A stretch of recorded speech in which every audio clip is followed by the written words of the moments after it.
But apparently they've got mine on file. I doubt that they'll do references after before a interview. Yeah, true. So, but yeah, I.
All right. I'm going to turn you on. Welcome to Tatts and Tarrasques episode. Shit, what episode number is it? Episode shit. I wrote it down. 2.8. The Ooze Tomb. Great. Deep underground. I had a brilliant idea for this week.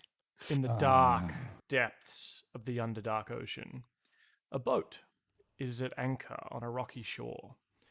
A stone squat building rests upon this small island with but one entrance. Up in the Aaraockra nest, we see a colourful bird creature attempting to get a bit of shut-eye. But just inside that single entrance, we zoom in and we see a bearkin straining against large chunks of stone that are blocking the doorway to freedom.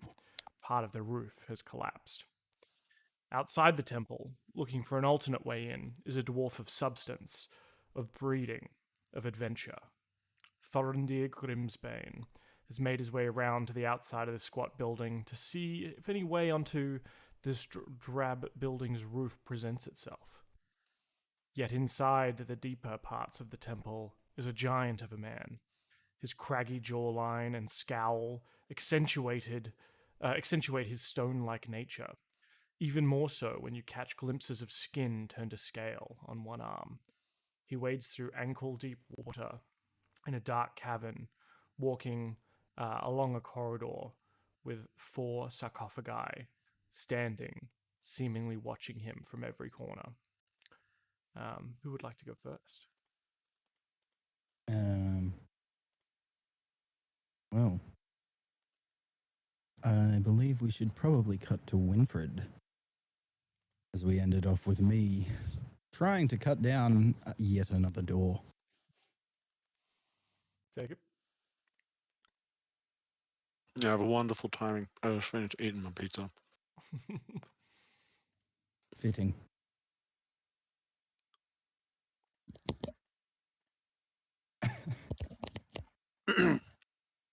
Well, Ymir left me into this cave, and then made me wander about a little bit, looking for his gelatinous cube friend. But honestly, I've just been focused on getting the fuck out. I've had enough experiences in caves and cave-ins to know that I don't like them anymore. Forests are the thing for me. I like the great open spaces. I am smarter than the average bear, you may say. And I'm about to turn around, and there are about to be 3 giant oozes coming out of the wall behind me, and I'm going to shit my pants if I was wearing some. Over to you, Thorendir. What am I looking at? So this sort of squarish drab building. It's almost a ziggurat-esque sort of Mayan temple pyramid kind of shaped. From one corner of it, you or as you've made your way around the back, you're able to find sort of cracks and handholds that perhaps you could use to climb up onto, if not a balcony, sort of like the first kind of ledge of this pyramid that could then in fact lead you even higher. Yeah. The Thorendir will indeedly, well and truly, do something. No, he will cast invisibility upon thyself, and then proceed to climb up to the first floor.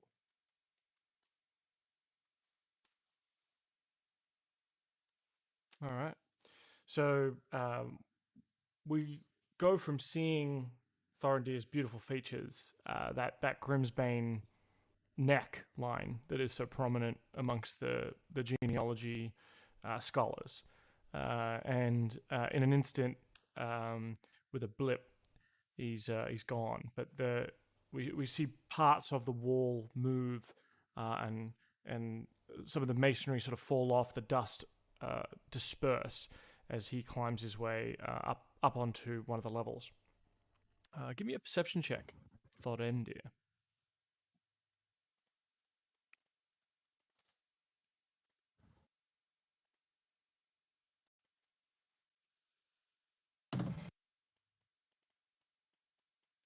Not the greatest. Might be a bit too busy climbing, he is. So you make your way around.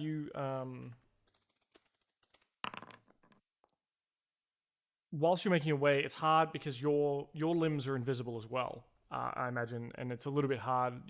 Whilst you know where they are, it's perhaps a little bit hard to navigate around and keep a lookout.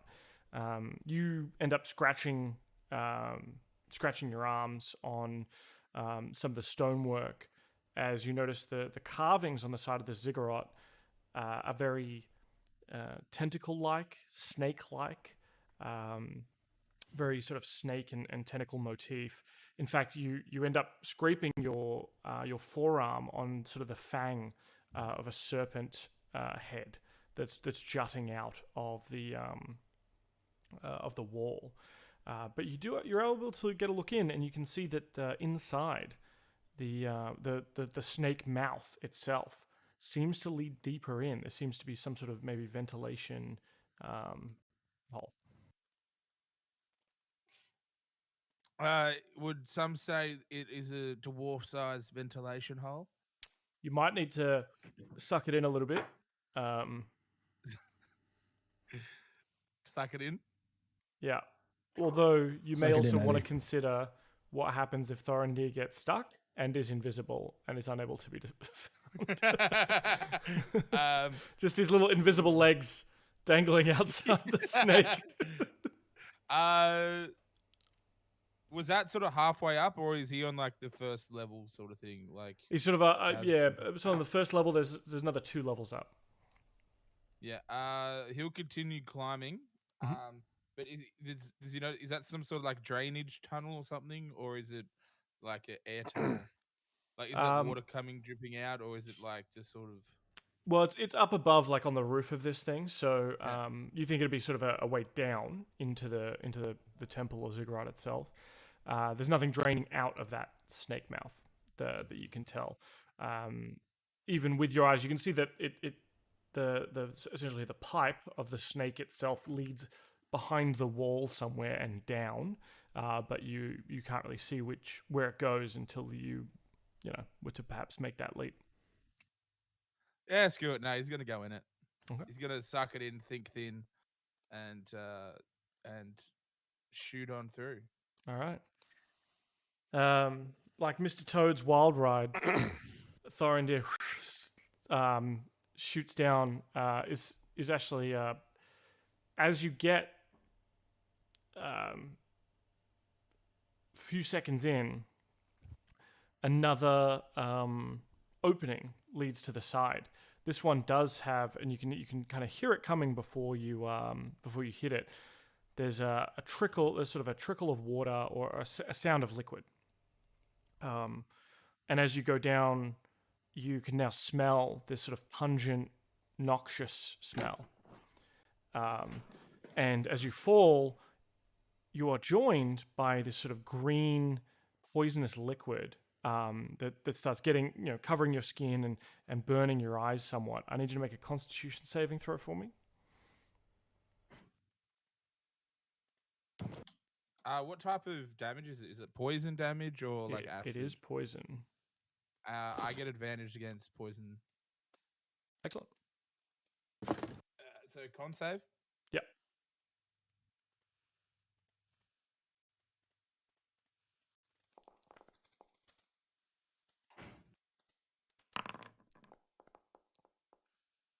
All right. So you, despite getting all this in your beard and your hair and all over your glasses, you've drank rougher stuff than this. I mean, you had Dwarf St. Paddy's Day the other weekend.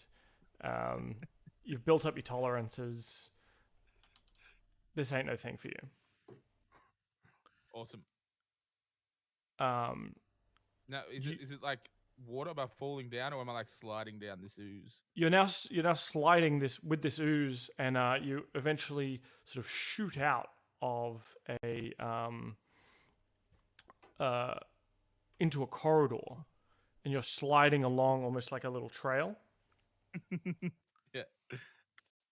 And you're sort of sliding along invisibly, leaving obviously like a trail in the goop. Right. It's very Hollow Man-esque, and you yourself are sort of covered in this ooze as well. As you slide into this sort of dark chamber, this dark corridor here, and we'll cut back to Ymir, who I believe was making his way downtown. Walking fast, faces past. That's right. If you remember, Ymir, you were in sort of this corridor. The ceilings are about 15 feet high, 10 to 15 feet high. In front of you is this sort of 10 foot by 10 foot wooden door, this sort of solid slab of wood, encased within a layer of bronze, or sort of an edging of bronze. The bronze has turned green with age, and the door itself seems to be kind of on rails that can kind of slide up. Yeah. Well, before I decide that I need to cut through it like I did with the other one, I'm just going to try and open it, because maybe it's open from this side. I don't know. So I'm just going to do that. And it's definitely locked. Well, it's quite heavy. You think that perhaps you could lift it.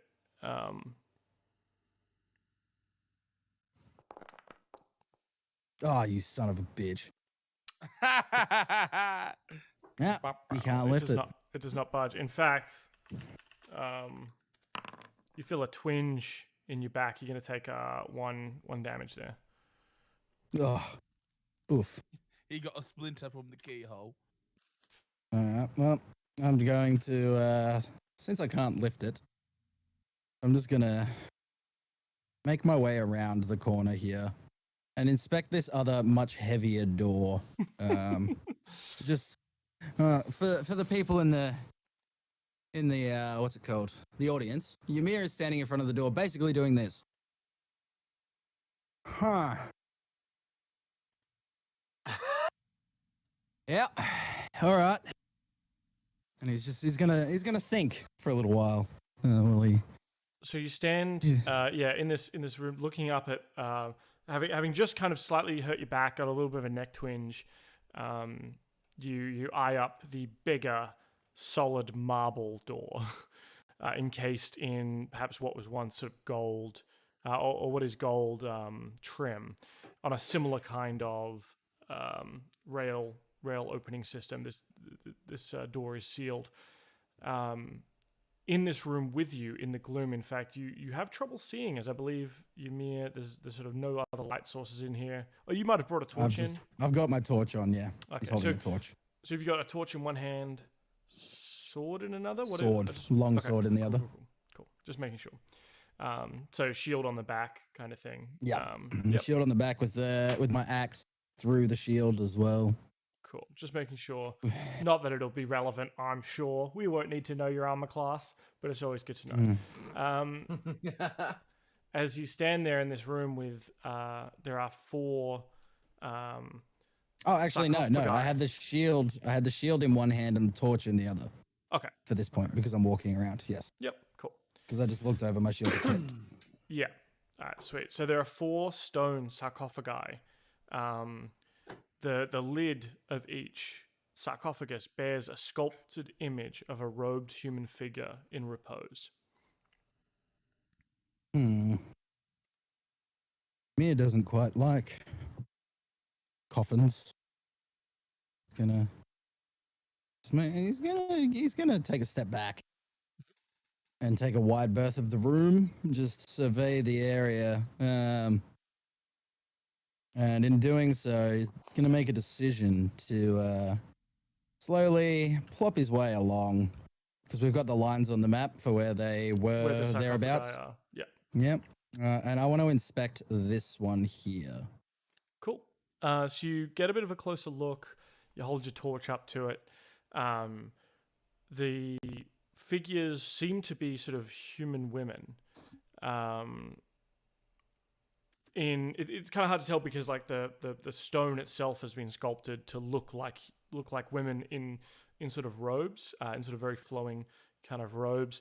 It's carved so that their eyes are hidden, but you can kind of see the bottom of their jawline. Whilst you can't make out any color or anything like that, as it's just sort of grey stone. The look of it is that of perhaps some beautiful women. I don't know. Does Ymir deal much with? Because I feel like Ymir's culture is like a burial mound kind of people, or like a stone cairn. Burial mound or a pyre. Pyre, yeah. So I don't know if you would have seen much in the way of sarcophagi, or you've seen statues for sure, and this is like a half person, embedded in a lid of something. Well, Ymir's just gonna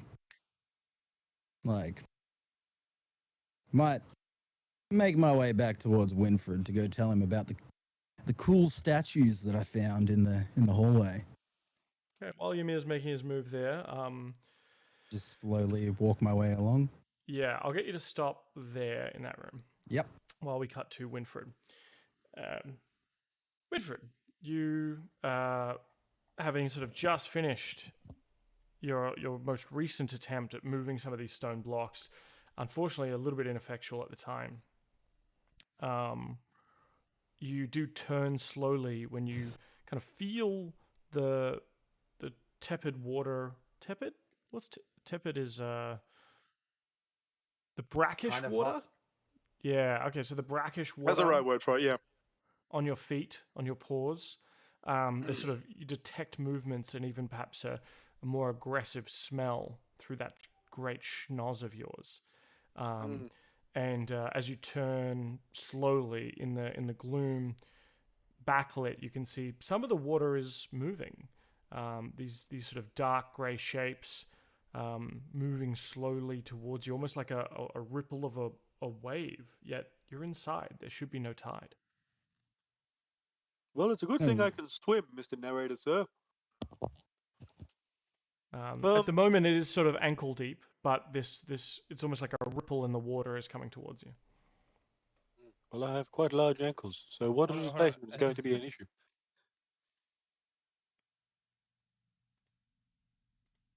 What was that? Sorry. What are we holding on? Well, I was going to say, wait, ankle deep. Like, is that half a Thorendir on him deep water, or? It's ankle, not quite shin. I think like knee height would probably be pretty dangerous for Thorendir, right?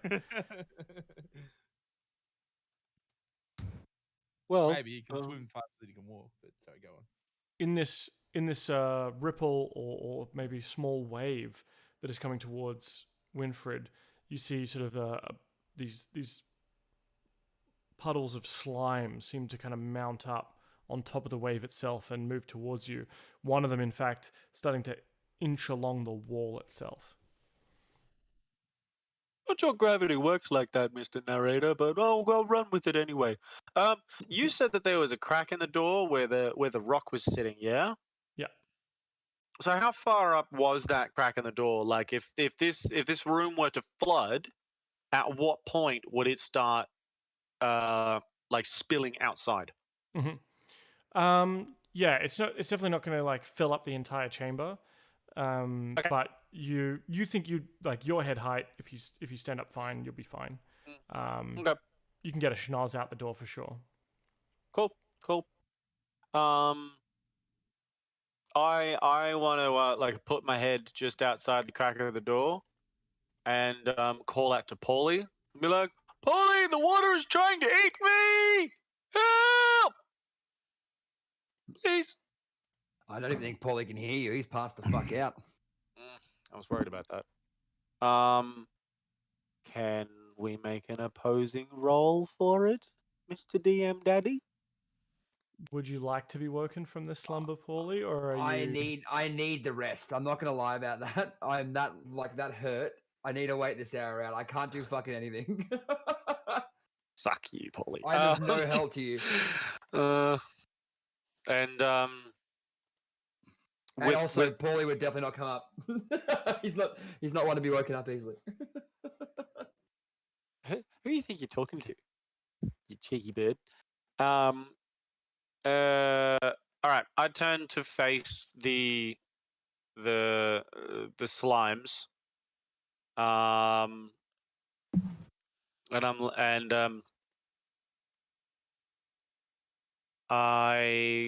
say to them, I'll be like, "You guys are icky, but like I've faced worse rapids than you. I went salmon fishing with my dad when I was a little cub once.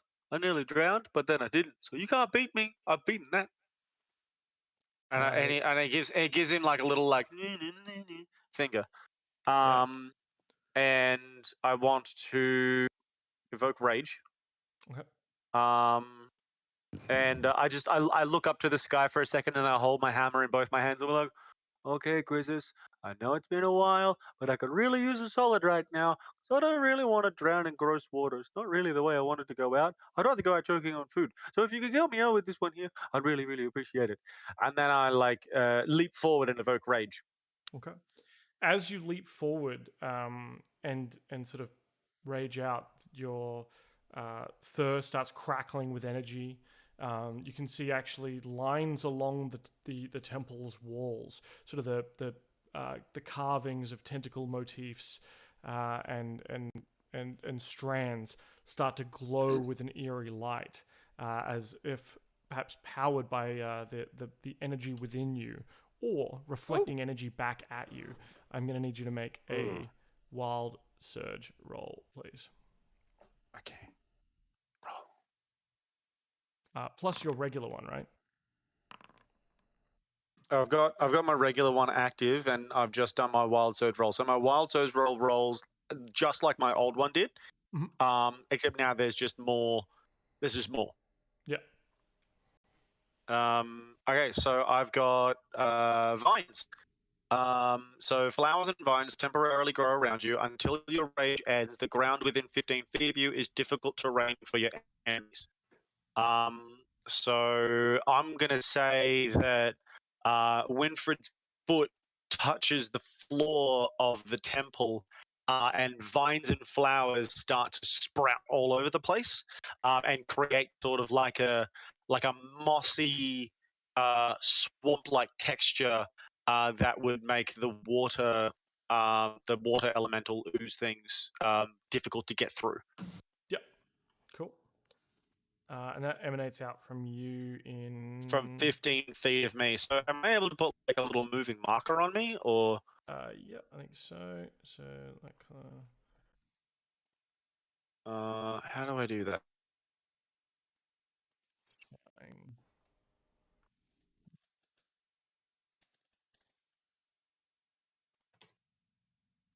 Oh, that's a bit much.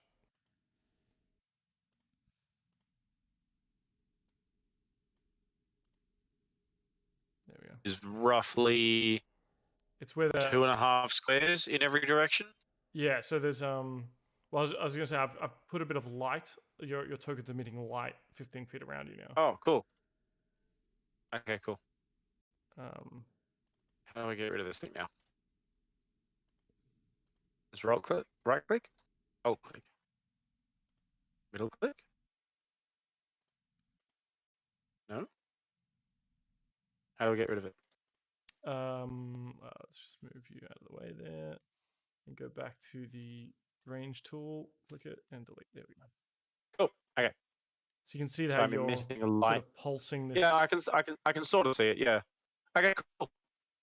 Yeah, and you've leapt forward. And so yeah, so I'm gonna move to here. We're gonna roll initiative, and everyone else can roll initiative as well. Do you want me to roll initiative too? Yeah, just in case you want to be part of the proceedings. Very good. I rolled a 4. I really need to add the pa-pow.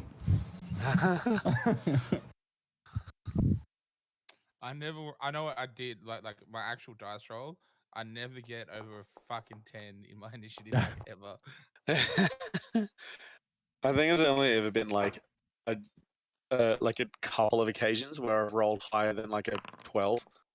Yeah, I'm always a single digit initiative. Except like not including my modifier, because mine's like 3, but it's like always under 10 I roll. It's like shit. What'd you 24 initiative, Pauly. Cool. Well, you're first to act. Give us your best. What are you doing? Sheep. Or yep. Thanks, Pauly. I need this rest.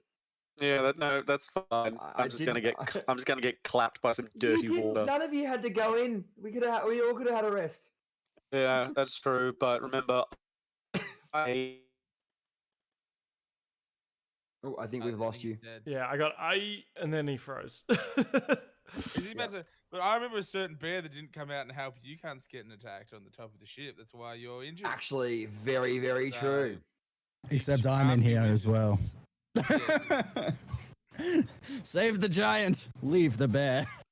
So, Ymir, you start sort of wading through the water, that sort of just the shitty water, yes.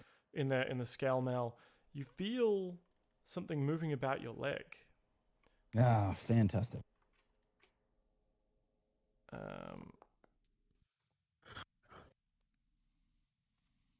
Something sort of bites into your ankle below the surface of the water. Make a Constitution saving throw for me, please. Me? Or Ymir. Me. Oh, Ymir. you're back.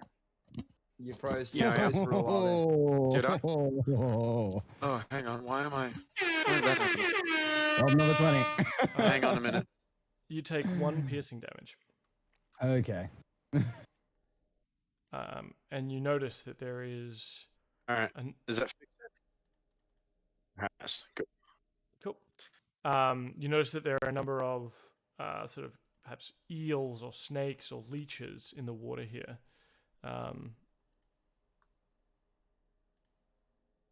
It's your turn.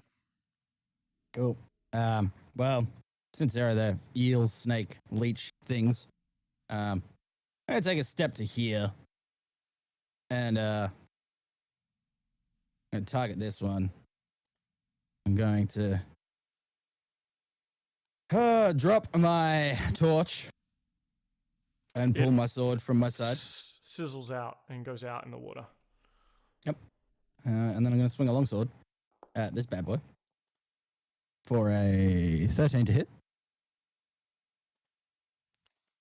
13 will hit. Yep. 6 damage. You just slice this thing in half. It Yep, falls apart and- into 2 pieces. And then I'm gonna hit the other one as well. 24 to hit for 13. Same thing again.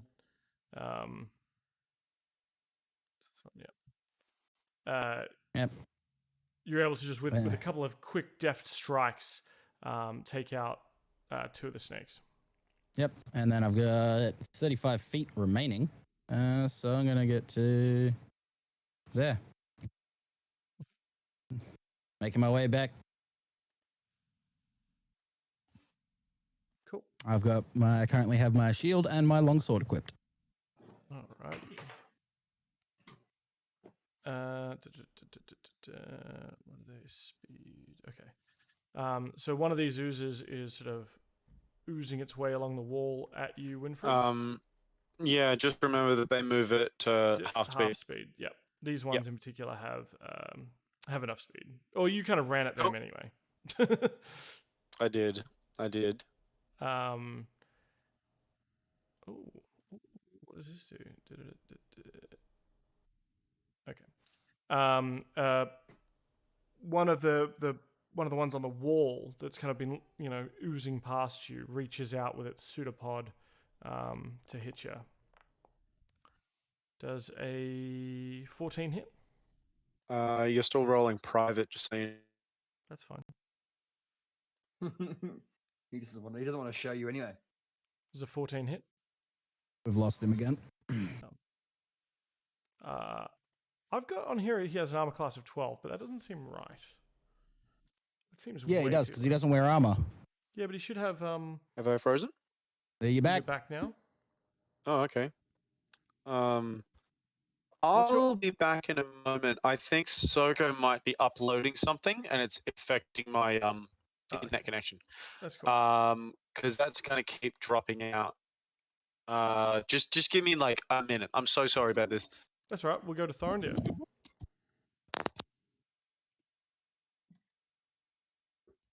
Yes.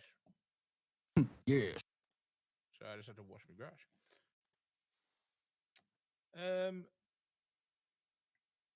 Now this ooze, I'm obviously, I know it's poison, but does it hinder my movement or anything?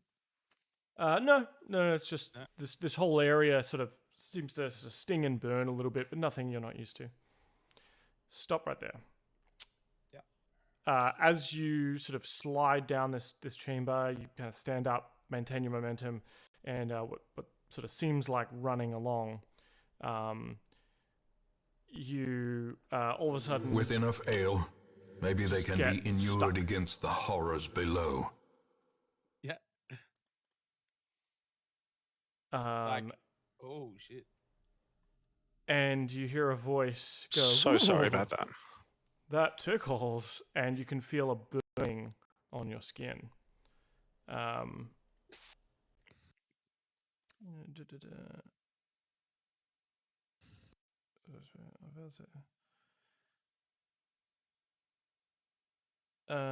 Yeah, nothing's downloading or uploading. I'm not sure why my computer keeps freezing. But I've just had to refresh the Foundry page. So Yeah. Oh, look, you sounding better. What's that? Yeah. am I? Okay. Give me a dexterity And saving you always throw. looked good. A dexterity Thorendir. saving throw. No, Thorendir. Sorry, we skipped Thorendir. Oh, okay.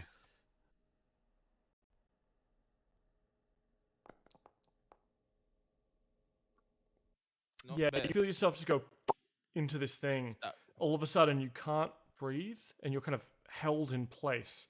And you're going to take 12 acid damage. Oh shit.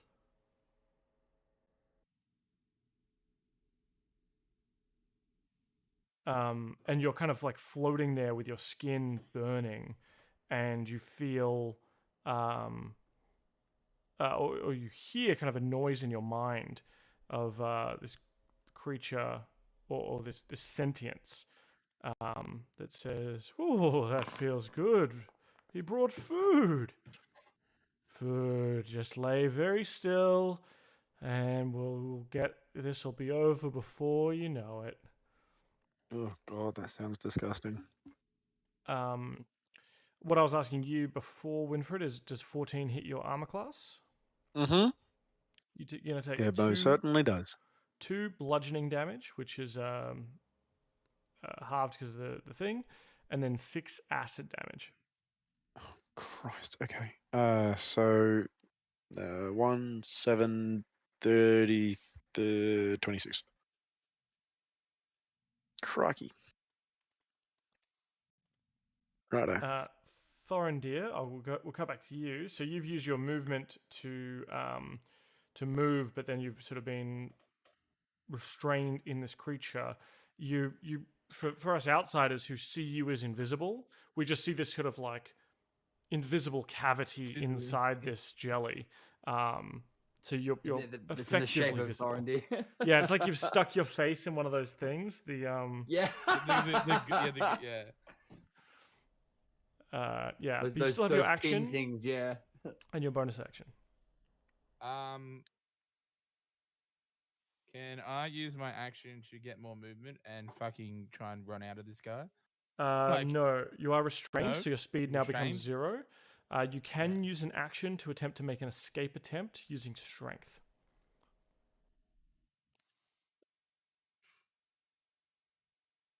Yeah, hell, why not? You know, no modifier on it. Let's see what happens.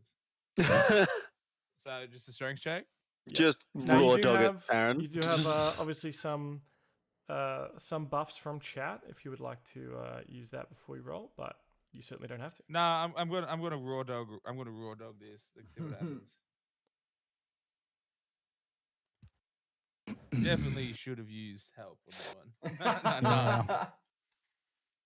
You are still stuck, unable to breathe, and the voice in your head says, "Shh, shh, shh, shh, shh, Oh. it's okay. Just shh, it's gonna be okay. Just stop squirming." Oh no, this is really bad. That's no. I'm not comfortable with that. Oh God. And Thorendir ends his turn. Oh, Okay. One of the other yeah. oozes lashes out at you with a pseudopod. Winfred. Mm-hmm. It's also going to hit for 5 bludgeoning damage and 4 acid damage. Fuck me. All right, so I'm down to 20. And then one more ooze, the indecisive ooze. Wow, you rolled terribly on your initiative. It rolls an 8 to hit, so you're able to kind of duck out of the way of that one. Yeah. And it's your turn. Now, give me a actual wild magic surge, please. Like a Wild magic surge. Yep. Wild surge. So additionally to the one that I've got. Yep. So not your rage ones, like the proper. Just a wild surge. Yeah. Easy. All right. Wild surge. Let's go. Space. Oh Space. no. You So can that's teleport up to. those are the rage ones. Hold on, let me. Yeah, no. I'm thinking of the D100 one. Oh, I don't know about the D100 one. Oh mate, you got it. It's all about the D100 one. All about the D100? Well, I don't get space then. Okay. Although space would have been really helpful right now. I'm gonna roll. Do you want me to just roll a D100? That's all right. I got it here. So as you rage out, and like the plants and vines and everything emerge around you, an eye also appears in the middle of your forehead. So not only do you I go cross-eyed in the middle and like try to look at it. I'm like, where the fuck did you come from? and it goes like three-way cross-eyed, right? Because it's looking down to your nose. And Oh, your okay. other two eyes, or trying to. So you have advantage on wisdom checks or perception checks that rely on sight, as well as ones that rely on schnoz. I'm gonna need that wild magic surge table. Yeah, I'll see if I can send it to you.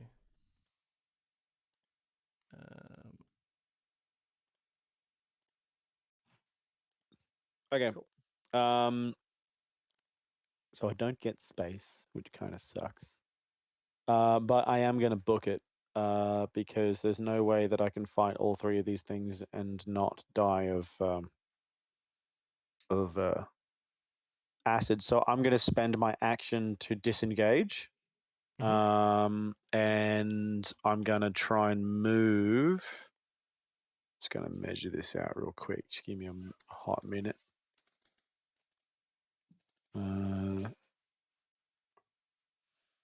Why can't I select my token? It's not letting me. Do you have the token Dan? selection? Yeah. Yeah, no, it's not letting me to select my token. Could it have something to do with the light thing that you've got on it? Should be. I mean, I can select you. It should be fine. Yeah, I'm clicking on it, and it's not letting me do the thing. That's right. Where do you want? Tell me where you want to All move. right, there we go. Oh, yes. Here we go. If you tab out and tab back into Foundry, it does have trouble and needs to catch up. So yeah, okay. So I can move. Actually, I think my speed increased, didn't it? 40 feet. Yeah, wicked. Okay, cool. I want to try and move closer to where I thought Ymir's last known location was, which was over here somewhere. Yep. So I'm going to 20 feet. So I just need you to make a strength check to try and push through these oozes as they are sort of blocking your path. Cool. Okay, cool. I can do that. Can I also use my D6 Bardic Inspiration from the chat? You certainly can. I'll tick that off. And also, you have advantage on this because you are raging. Wicked. So we want a strength ability check. If I just do a straight ability check, is it gonna just throw it or maybe advantage?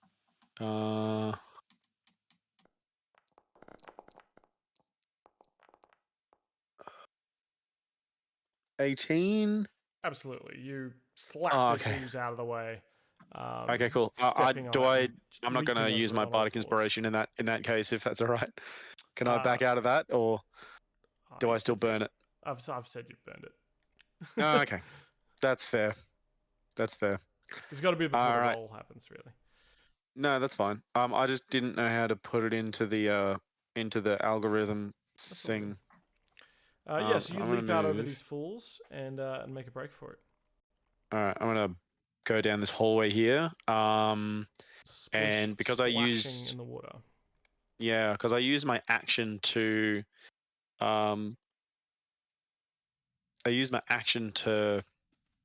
break out of it. So my bonus action with wild magic, because we said before with the old build that we had that I could use the ability that I had active for my rage every turn, right? Wild magic doesn't really work like that because I've got a like they're all sustained by the looks of things. Yeah, some of them have effects as a bonus action. Some of them just are sustained. So you still have your bonus action, if we Okay. use it for something. If I'm using a sustained one, so I don't have to reactivate it every turn, or Correct. cool. Okay, that's pretty cool. This is nice. This is cool. In that case, yeah. I can't really do much else. I'm just gonna end my turn. Unless I can use my bonus action to dash. You cannot. No. I cannot. I have to use my full action to dash, don't I? Yeah, you're not. Okay, cool. That's all right. Not- All right. I'm gonna end my turn on that then. Cool. All right, Pauly, you hear. Maybe it's just a dream. In fact, actually,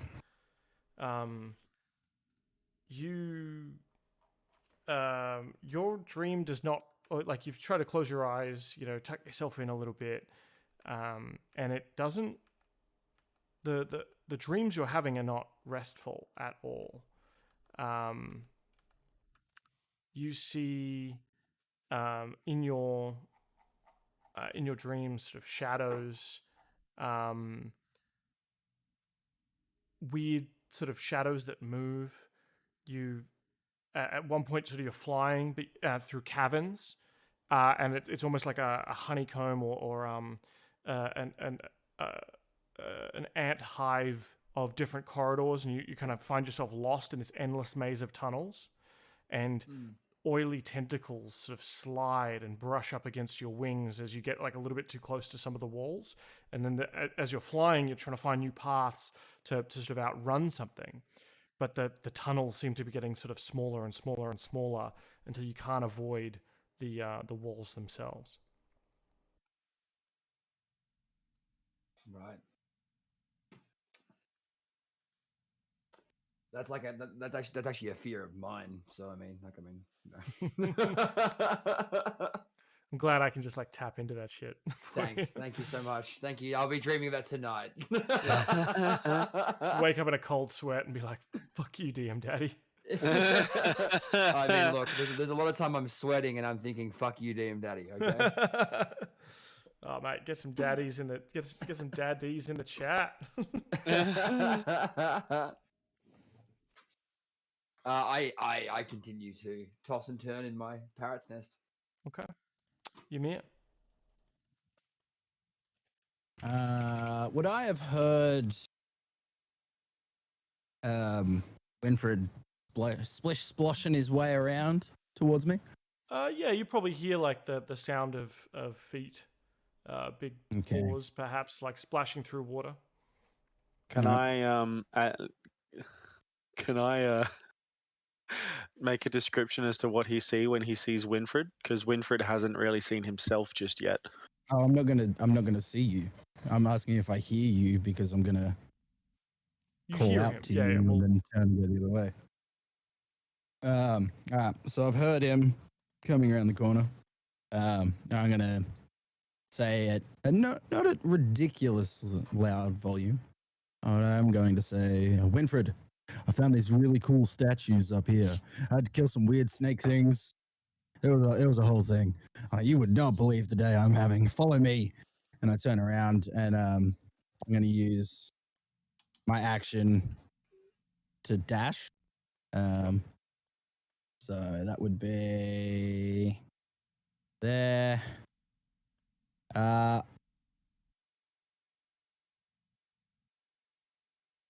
Yeah, I'm going to go 65 feet. Okay. Just so he'll still be able to see me through the doorway. So I'll go 60 feet. I'll stop there. I'll also put my sword away and grab another torch. So to put your weapon away, it would be a full action. You can drop your sword, but to put your weapon that's away, not gonna happen. I'm just gonna chill. Yeah, so you're just chilling with my sword out. Yep. Cool. But I'll tap my my sword on my shield to make noise, so he knows where I am. Yeah. Do you have a torch macro? Is that what's giving you a light as a light source? It's not massively important. But there we go. We go to the oozes. The fair grey ooze. It sort of you see them moving towards the edge of your aura, Winfred, where they get kind of slowed and can't continue for now, at least. And then we cut across to Thorendir. I mean, you're pretty good at holding your breath, I guess. You know, those singer's lungs of yours, Thorendir. Though it's getting a bit difficult with the acid. With enough ale, maybe they can be inured against the horrors below. Yeah, Sid. My eyes, the goggles do nothing. They do nothing. Oh no, you don't take damage on your currently on your turn. You'll take damage on the this guy's turn. So you've still got a chance to act. Your speed is currently 0. Yeah. Okay. Floating around in here, you've had a moment now to kind of look around. There is sort of an elvish kind of skeleton floating around in here with you, as well as a number of sort of metal coins and stuff that seem very clean. Very nice. Very clean. Bones seem very clean too. His body is a temple. Because you're in a temple. Oh, that was bad. Why I didn't even respond. I am going to cast Earth Tremor all around me. Does Earth Tremor require a verbal component? Yes. Does it? Yeah. So it's VNS, verbal and semantic. Ah, shit. Then yes. You can do that. I'll allow you to do that, but there is a world in which now you've had to expend some breath to do this. Okay. Yeah, because I was more doing that around me to explode below me to get this ooze off me. But would that work or no? Yeah, I think so. But like, it's going to be using up some of your oxygen. Yeah, using up my air. Yeah. Because you can't breathe in again after breathing out these magic words. Yeah. Cool. So it's going to make a dex saving throw, and it's not very good at that. The ground within range. Each creature other than you in that area must. Cool. All right. What an incredibly bad save by this thing. Yeah, I critted 2 on that. Oh yeah. It was 6, but not a 20 quid, you know. I think though, because of that, and because this thing is around you, it's not just like on the ground next to you, right? Yeah. Whereas like this thing is usually like anything within 10 feet of you would be shaken by the ground. This thing kind of is the ground under your feet right now. Because you're standing in it, on it. Bop it. And so this entire jelly starts wobbling, wibble wobble jelly on a plate. And pieces of it start sort of sloofing off onto the ground. So it's going to take an incredible amount of damage from this. Let's see how much I'm going to add a multiplier to your 6 damage. And we'll see what that is. It's actually a really cool like image, the idea of like Thorendir basically, I guess like exploding, you know, like those underwater explosions. That's kind of what I'm imagining. So like you saying these words and then you're going boom. Yeah. But also it being knocked prone. How does prone work on a gelatinous creature? Oh, it just get knocked flat, wouldn't it? It's like immune to being knocked prone. Oh, it's immune? Oh, cool. Oh. Yeah. So it's immune to being blinded, for example, because it doesn't have eyes. It's immune to being knocked prone because it doesn't have legs. But you've I saw an eyeball in there. Surely it's got eyes. It's not its eyes. Oh dear. The jelly though, you've sort of cracks have formed in it where it can't seem to hold its shape, and it seems to be kind of falling apart somewhat. It's barely holding itself together after that. Can I then now use my movement and or bonus action to find one of those cracks and like get breath in or try to take a breath? Yeah, I'll let you use because your speed's still 0, but I'll let you use your bonus action to attempt to kind of get to one of the edges for just a moment to get a breath in. So that'd be a strength check.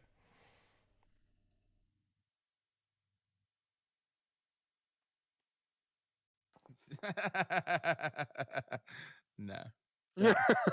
So you've spent sort of your breath to kind of shake this entire room, and there's sort of a I think that the sound doesn't escape it either, right? Because all the vibrations are within the cube, the gelatinous cube itself. You're not actually like destroying parts of the real floor in this temple. It's all that energy is sort of focused inward at this gelatinous cube, and sort of cracks are forming. It's like it's like a jelly dessert that's sort of broken in half somewhat, but you're still the frog in a pond that's stuck in the middle, and you're going to take a bunch of incredible damage. Yeah. Uh-oh. Let's see.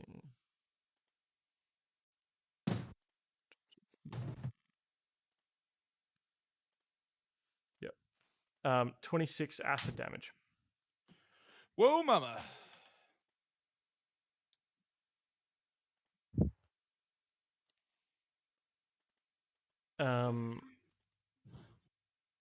And you kind of hear that voice go, whoa, oh, I'm getting indigestion. Oh, must have been something I ate. I'll get it down. Don't worry. You're all good. Oh, I'm okay. I'm okay. I think I just need a Gatorade. I'll be okay. Don't we all? Winfred, you see their oozes sort of making their way along the corridor behind you. Getting closer, but not able to get close enough to you. Okay. You give me a perception check. Actually, with advantage, because this would be a visual one. Okay, cool. One perception check coming right up. That's an 18. So after you probably feel in the water more than you hear, or maybe you kind of hear like a muffled boom, and then after a moment, there's almost like a wave of water that is pushed out from this direction, and almost creates a wave that washes over the oozes and your feet. Oh, okay. Coming from the east. I look at my hands and I was like, was that me? Did I do that? And then keep running, I imagine. Okay. All right, where to?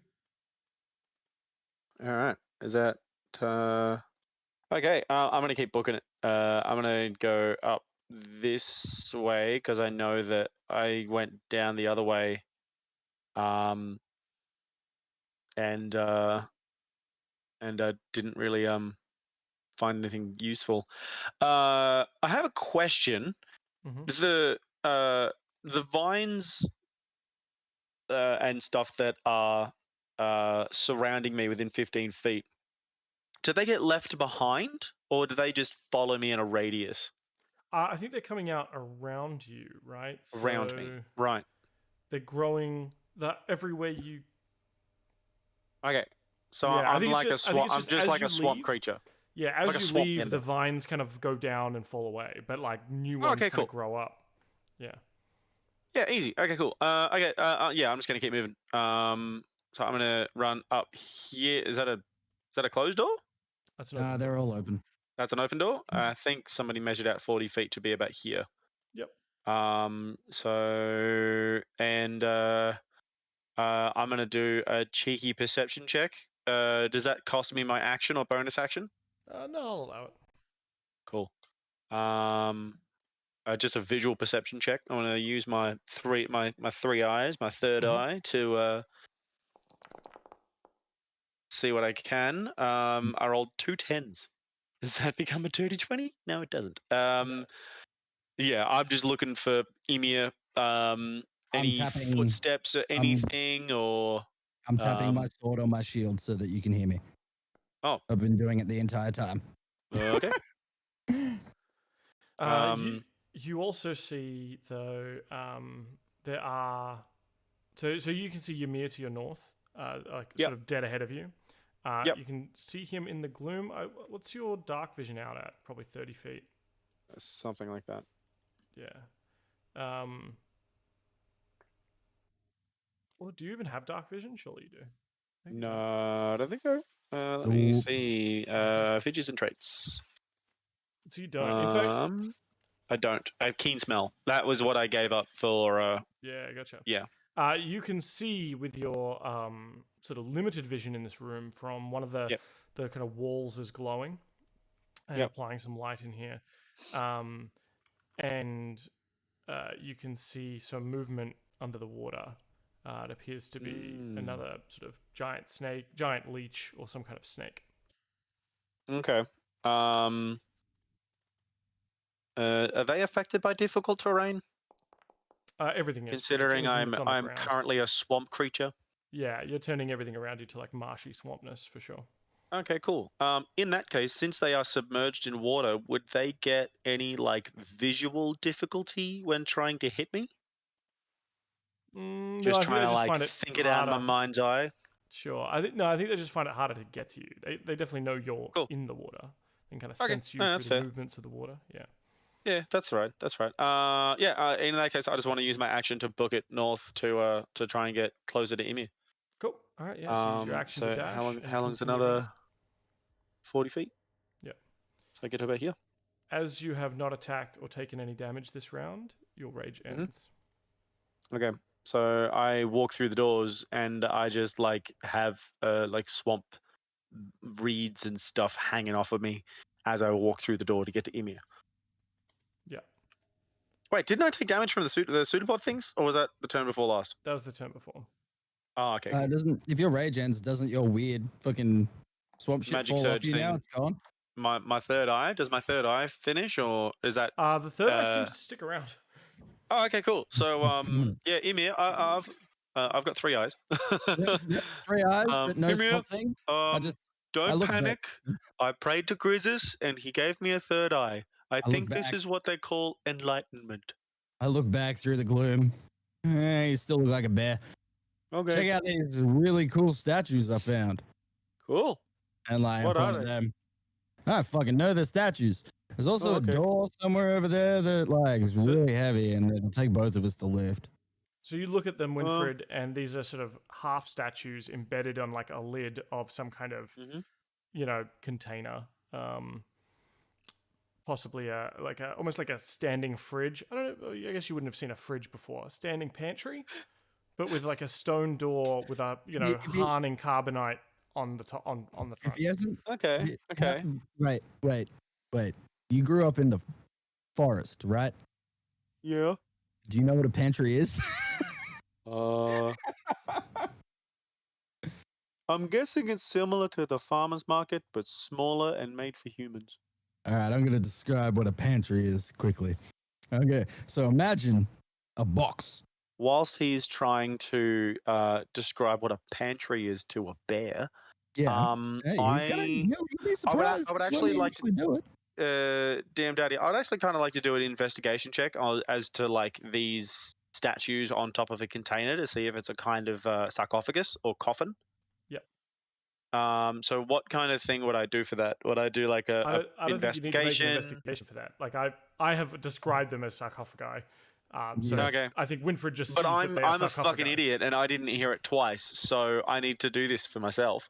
It's up to you. It's up to you. So if you think Winfred would know this is just a character decision that you would make as a player.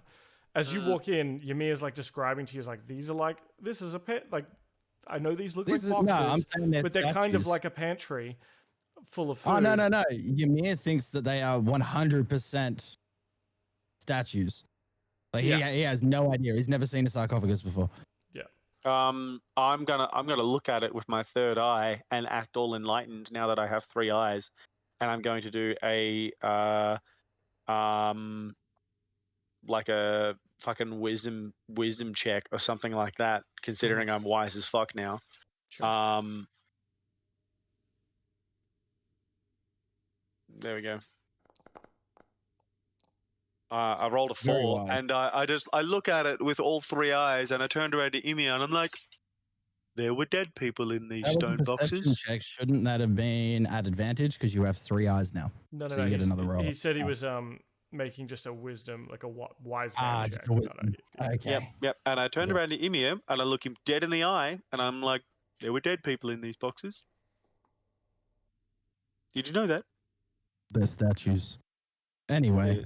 It is a sarcophagi. If you look underneath the statues, they're actually boxes, and boxes made of stone usually have dead people in them. I And mean, vampires. like, you know, that could be like a cannibal pantry. You know. Exactly. A meat pantry of some sort.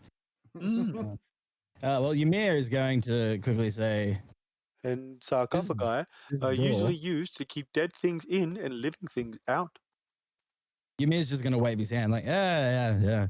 Dead person statue. Cool. There's a door here. Do we open it? I think we open it. I think that's enough for Winfred, but now it's Ymir's turn. If you wanted to move around. We're still in initiative because you have a friend dying, by the way. So, like, we're still in initiative. We don't know that.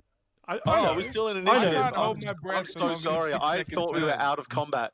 That's Yeah, my no, bad. I'm still tracking this. Sorry, Aaron. Because there is a very real world in which, you know, like, how long you take to do things may have grave impact on things. Yeah. I've drowned in acid and dead, boys. Thanks. Okay. So Ymir. Let out a burbling scream. He'll come running. Ymir's going to make his way to this door and just say, Winfred, I need your assistance with trying to lift this thing. Okay. It's very heavy. And I'm going to try and lift it. Do I just roll at advantage with assistance? He'd have to assist you on his turn. Yeah. So I'll roll, and then when we get back to Winfred, he can do a roll, and we'll do it that way. I actually your have initiative's this is him. for saving throws, not ability checks. Never mind. He's just ended his turn. My initiative's now. I know that. I'm first in. No, So I'm this going to was- tell you I how was it's going to gonna- go. I'm going to tell you how it's going to play out. Ymir, you can attempt to open it now, or Yep. you can wait for Winfred to assist you, giving you advantage on your next turn. Okay, I'll do that. So I'll ready myself at the door, and say, Winfred, we need to somehow crack this bitch open. We gotta get out of here. Cause I don't like being underground anymore. I'm fucking over this shit. I know I'm stoned, but like I don't like being surrounded by all this stone anymore, man. I just want to get back on the boat. I want to have a nap. Kind of fucking hungry. Well, it's been a long fucking day. All right, so when you're ready. It seems to me that since you are also made of stone, you may be experiencing an existential crisis because you do not know whether the floor is made of stone or you are made of the floor. Winfred, that was a very big word. I'm proud of you. I don't know what that means. When we get back, when we're ready, we're going to open it. I am wiser than the average bear. And I will ready myself to lift this door on. If you think for a hot minute I'm not riding this wise old bear thing for like as long as I possibly can, you got another thing coming. Yeah, I feel like maybe he's in that post rage clarity.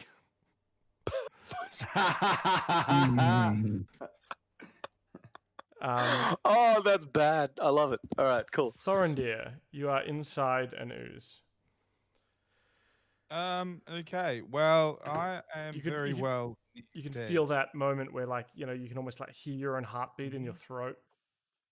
Yeah. Well, I am going to save myself and get myself out of this, and I'm going to summon Lemon's tiny hut, and I'm going to bring out an immobile force that springs out from me and escape this ooze and hide with my own force.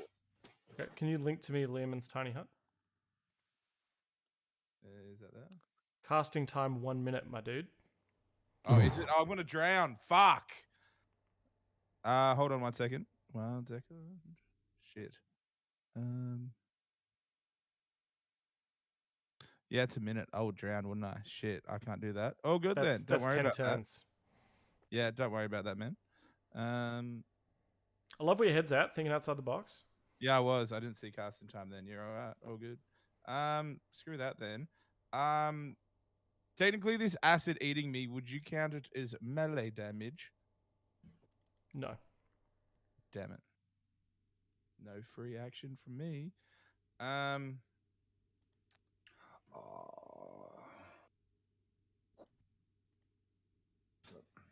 second.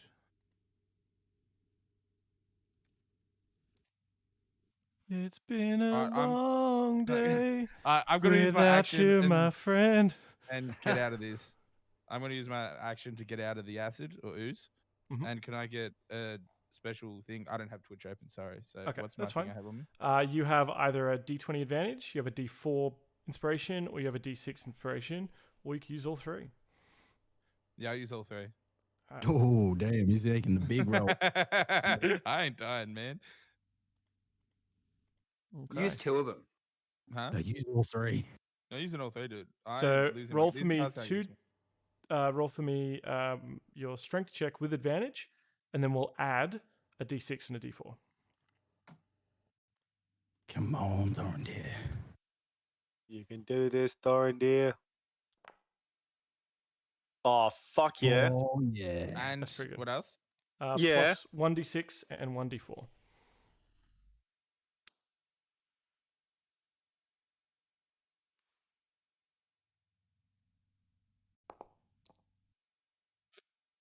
Hey, look, still good. It might still be able to get that dirty 20. Could do. That's 21. Yeah. 21. So you sort of start making your way out with the last bits of your breath, sort of claw your way out of this thing. Which side of it would you like to be on?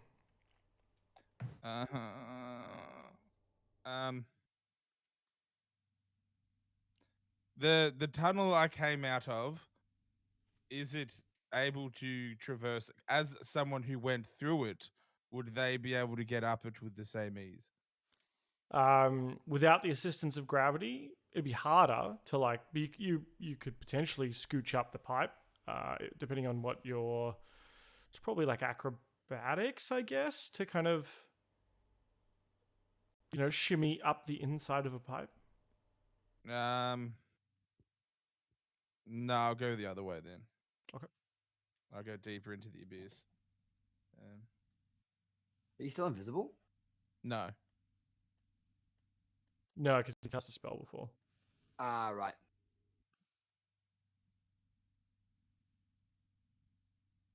Okay. The creature's going to attempt to make an attack of opportunity on you. No. Yep.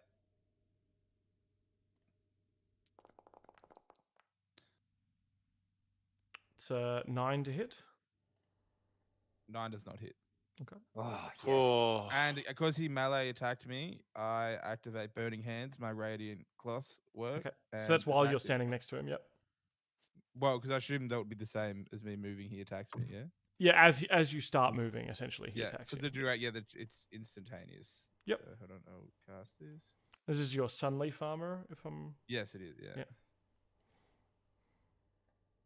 And I'll link the spell as well. Cool. Is that a reaction? Yeah, it's instantaneous. Yeah. Cool.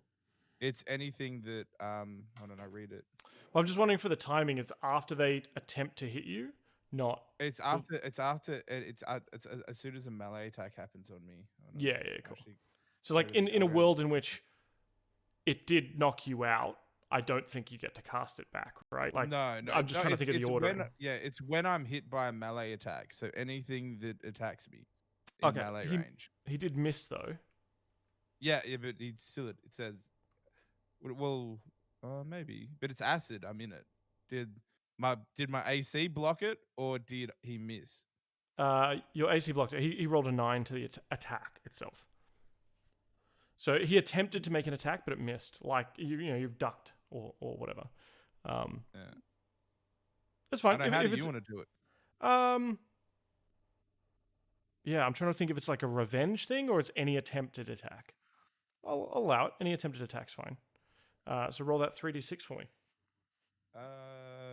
I did. It's up one more. It's up above the spell. 10 fire damage. Is it weak to anything? No. So while it reaches out with its pseudopod towards you, you're kind of breathing heavy just outside the ooze itself. The dark chamber lights up. Your armor sort of comes alive with sunlight and starts burning away at the pseudopod as it reaches out to you, and steam rises up off the gelatinous cube's sort of arm or tentacle that it was trying to reach you with, until the rest of it it tries to reinforce that arm. But as it's all been shattered by the sort of the earthquake that you'd rocked it with, it can't bring enough mass to bear against the heat, and you just see like what's left of it at the end is there's sort of like a bunch of dried husk kind of on the ground and just a bunch of steam throughout the room. On the ground you see a mace, the bones of that elvish creature, and a bunch of coins. How many coins per se? Excellent question.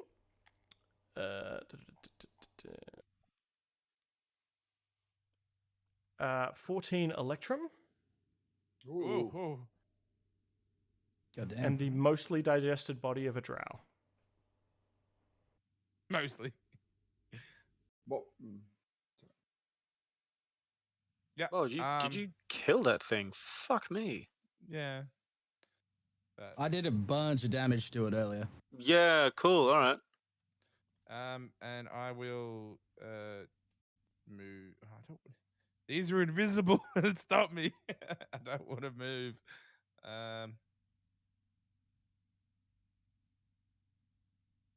So yeah, you attempted to run away. It reached out to hit you. You just kind of turned around and gave it like the solar flare. Yeah. And then you stand there kind of I think breathing heavy perhaps. And I'm breathing very heavily. Yeah, Thorendir will sort of hide in this corner. Well, not. No, he won't. I'm gonna wait there. Okay. I'll move one square. Yeah, I'm done. Okay.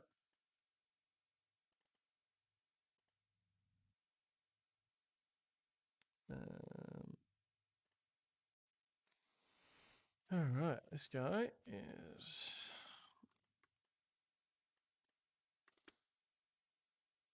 there.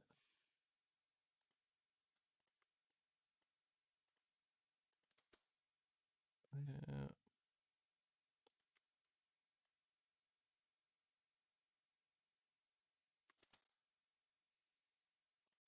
All right, Winfred. Okay. I'm gonna turn around to. So I sort of did it before, but I'm gonna move from here next to Ymir. And I'm like, okay, let's open this door on the count of 3. 1, 2. I'm just doing a straight strength check on this, or can I do athletics? Why don't you both give me an athletics check, and that Okay. will be I'm going to. What have I got currently? What do you mean? I'm looking at your sheet. You're at a +6. No. I mean, in In Streamlabs. Twitch, you've got a D4, you've got a D6, and you've got you've got an inspiration point as well. All right. Well, I'm going to use a D8 that I've just done and an inspiration as well. Wow. Okay. So, well, Really want this door open. yeah, I want to get this shit done. So acrobatics or athletics? Athletics. All right. So what, Advantage? give me, I also well, sent you I don't have inspiration any too. advantage because I'm not raging anymore, so it's all you, mate. well, Winfred, do you want to roll athletics once? Ymir, roll it twice. Okay. To factor in that, and we'll see. It's almost like triple threat here. And 3. I rolled a 1. Winfred. I got a 19 plus a D8. I rolled a 1. D8. So describe to me the impact. 24. What That what Winfred has. what the natty one does, Winfred? Like you're So like the child helping carry a fridge, like. No. I'm thinking like I've tried to lift this door up, and I've like got my little fingers underneath it, and tried to lift it. But as I said 3, he's just like full, just like full send, 100%. You know, down the hume, sending it, and smacking me in the head with the door. He's like lifted it and it's going tunk on my chin.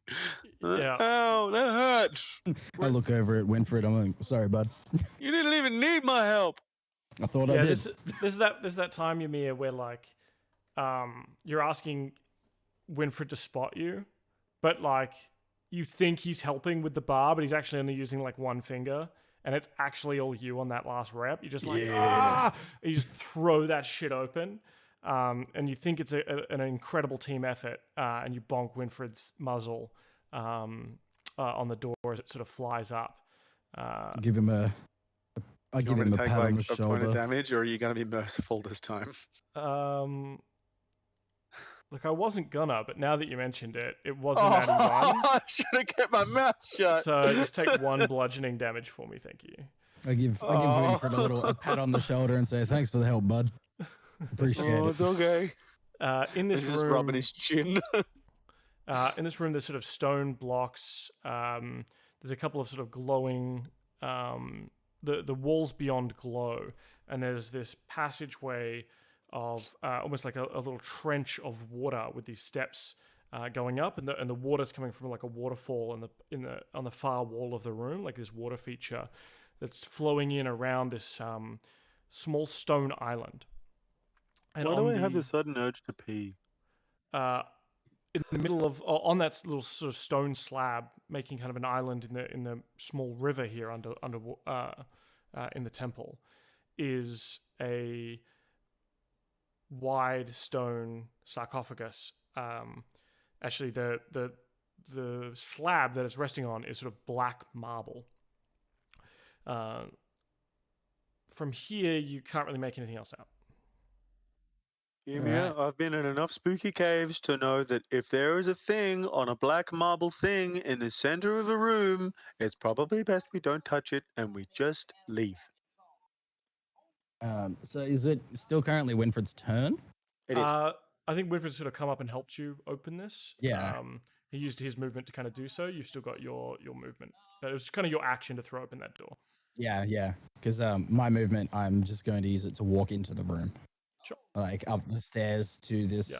Splash. Like, splash. wait, while I was here, I got to quickly, it's going to measure out 40 feet, and I'm going to move all the way up to here. You rush in, storming up the Well, steps. I don't really rush in, but like I've just like thrown the door open, and I'm like, I wouldn't say I'm rushing, but I am walking at like I'm not dawdling. Well, you cover 40 feet in 6 seconds. I think that's probably. Yeah, all right. I run. I fucking sprint. You hurry up and wait. Yeah. So you rush in. As you get closer, you see that this this sarcophagus, though it's sort of standing like the other 4, is laying in rest, like it laying in repose. The lid of the sarcophagus is inlaid with dust-covered mosaics depicting sort of floating cities high above the clouds, and doesn't have this one doesn't have a person on it, but it has like all these different sort of pictures made of small tiles. As I said, like, you know, cities above the clouds, beautiful sort of gold looking tile, and a couple of different different sort of vistas and things like that of sort of bright outdoorsy locations. The lid looks incredibly heavy, made of stone, made of the same stone. Can I use my bonus action to try and call out to Venom Chad to see if he knows anything of this? Okay. That would just be Give me a persuasion check. Yeah. I'm going to use my other inspiration for that one. Okay.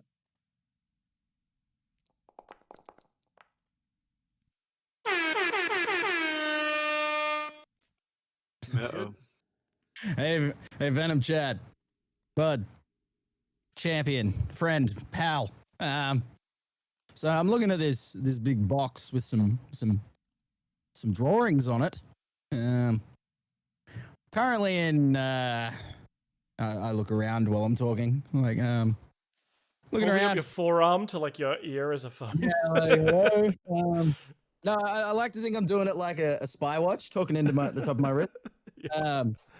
I see no signs of intelligent life anywhere. Currently underground, in a big stone room. There's a thing. There's a box in it. Our bear friend said that they use these boxes to put people in when they die. I don't know of this. Do you know anything more about this? And I describe basically what I can see on top of the sarcophagus, and that there are 4 outside the main door. Yeah. You hear back, my herald Ymir. To my herald Ymir. You sound like you are deep within the Underdark, and I hope you are doing me proud by amassing great wealths of treasure that you'll be sending me 10% of. Actually, he's more like Twitch. You'll be sending me 50% of all treasure you obtain whilst in the Underdark under my flag. Your food friend, your emergency food is correct. That the boxes, humans often keep dead bodies in stone boxes to preserve their freshness, possibly for future eating. I have found, though, that by the time you get around to them, even the stone boxes have not kept them fresh enough, so it's usually best to just eat them while they're still alive. Now, food. did Venom Chad met Winfred, didn't he? Yeah. Yeah, Winfred was in the forest with us when we ran from him. Yeah. So I think Venom Chad. I don't think Winfred was his. I don't think Winfred was his biggest fan, considering he tried to burn us to death. Yeah, but now he tried to my poison friend. you all to death, actually. Yeah, with his great poisoning Poison things.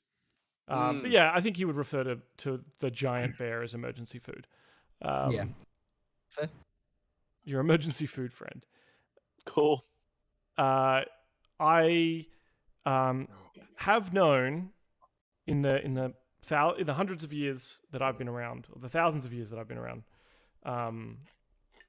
humans to bury treasure with their dead, with like dead kings, dead nobles, dead people in general, because they think they can take it with them to the next life, or they just maybe like think dragons are really cool and they'd like to have a horde and maybe be resurrected as a dragon. I'll tell you now, it doesn't work that way. Okay, you do not keep any treasure when you die. In fact, you should probably send all of it to me to take care of in the first instance, because you're incredibly mortal and your life is going to be over like that. So yeah, you should find the treasure that they have put with this, that no one goes to creating a weird temple with traps and oozes and stone blocks and stuff if they're not trying to protect something, right? So I think there's treasure nearby. What you need to worry about is your incredibly spongy mortal flesh that is vulnerable to being crushed, being burnt away by acid, fire. I could just keep reeling off ways in which you are in incredible peril with every breath you take. Real quickly, is this an open dialogue, or is this working like message would be working? Yeah, I think you've sent a support ticket and you've just gotten back this like. Yeah. I'm wondering if it's like open dialogue at the end. I just wanted to be like, thank you for the information. Also, by the way, my arm is turning into you. See ya. Yeah. You And get then one all they get- reply. You're not sure if he gets that last message, but Yeah. you had to try. Yeah, like, by the way, I might be turning into a dragon. Yeah, from your favorite dragon daddy, Venom Chad. All right. All right, Ymir just says out loud. Yeah. Really quickly. Possible Thank treasure. you, Venom. Be incredibly careful because people try and protect that treasure. Send all the treasure. You're contractually obligated to send me half of your treasure, but you may as well send me all of it because you're incredibly mortal. Okay. Thank you, Venom Chad, my friend. Also, by the way, might be turning into a dragon. All right, bye. And I hang like I just put my arm down. Like he can't reply to me. You click your bicep like. Yeah. Considering your arm is like a whole fucking dragon thing, do you just like hold your hand up like a little my phone God, I should next be to your doing ear? this. Like the phone shackers? Hello. Okay, I want to settle something on stream right now. Is it that for phone? Did we already do this? Is it that for phone? Yeah. Or is it that? Actually, Oh, sign I need the language is shackers. this now because there is no phone that has looked like this anymore. It is Oh, shit. actually this. That is the sign language for phone because kids these days, what the fuck's this? Shaka bra. Yeah, this. we do this when we hold a phone. Yet the That's a symbol good for point. call on my phone is still a phone that It's kind of looks still like this. this. Yeah, It's the same as why is the save symbol still a floppy disk? Yeah. Yeah, that's a yep. My my little brother, I remember this like probably the first time I ever felt old. He like I brought out like I had like this like cardboard box full of floppy disks, and he's like, "Why do you have like physical versions of the save file? Like save like the image." I'm like, "I hate you. I hate you so much." He's like fucking 15. It makes me sad. Yeah, but also like every time I go check my analytics, it's on a dashboard, and we don't have horse and cart shit anymore. So That's true. That's true. That's a very good point. All right. for those of you playing at home, Ymir. it's because when horses would dash, mud would kick up, so they had to put a board in front so that it's like a mud flap, so that the mud wouldn't hit you. Yes, nice. Yeah, well, Ymir will hang up the Venom Chad's hotline, after saying, "Yeah, I might be turning into a dragon." So yeah, it's more of a yeah, I might be turning into a dragon. All right, bye. You have to And raise. then- You got to raise that. You got to raise that in company meetings because if you don't raise it, they just pretend like they didn't notice. Yeah. No, that's fine. I'm happy to turn into a dragon. Like, I don't care. Fucking Ymir's about to turn into a fucking dragonborn. Let's go. All right. So I hang up. I shout back to Winfred. My dragon friend said there's probably treasure in here. Spare food. I mean, Winfred. Yeah. Sorry, you said there was food? I mean, the dragon said there might be. Oh. Okay. But I think I don't know whether he was referring to inside the box or you. Oh. but I there see could how it be food in is. the box. You got new dragon friends and you think you're better than everybody else. Well, let me tell you, I don't think I'm better than a dragon. I think to myself, oh man, lunch is talking again. I mean, what? Yeah, you're not sure if that's your own thoughts or whether that's the inner dragonborn. Yeah, coming out. That's mildly terrifying. Yeah, you may get eaten. Can I do a like a what kind of check would I do to look for traps and things inside of this room? Just a straight perception check, or can I like incorporate danger sense into it or something? I mean, I walked through the room. Something like that, but that'll be on your turn. We're gonna get to. Okay.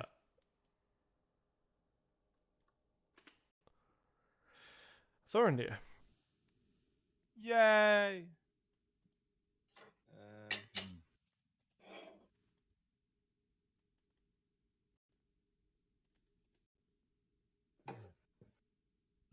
Now, I believe Thorendir doesn't know what any of this map looks like because He hasn't been in. Yep. But even Aaron himself might not have been able to see the whole map. No, I don't. That's why I don't know what to do.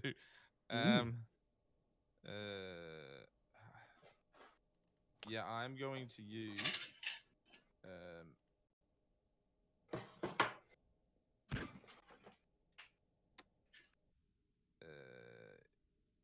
is healing word. I'm going to use healing word on myself.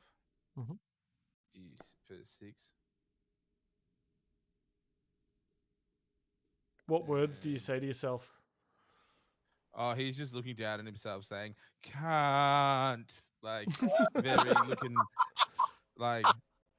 How are we doing the acid? Because obviously I'm not just like flayed and like did like the acid consume Thorendir's calories? Is he like super skinny right now, or is like he actually like sizzling? It's sizzling. I think it's like some of the beard hairs are probably gone, right? Like so, Yeah, like the looking hair, scraggly, the hair yeah. looks a bit patchy now. You Yeah. like as you come out, you're able to kind of pull it off, and it's just tingly now. And you've discovered skin's freshest layer. It's like you've exfoliated really hard. Yeah, exfoliated really hard. Yeah, and I was just imagining like a Peter Griffin scenario, like Yeah. yeah. yeah, and he will start moving. And I don't have far to just get it.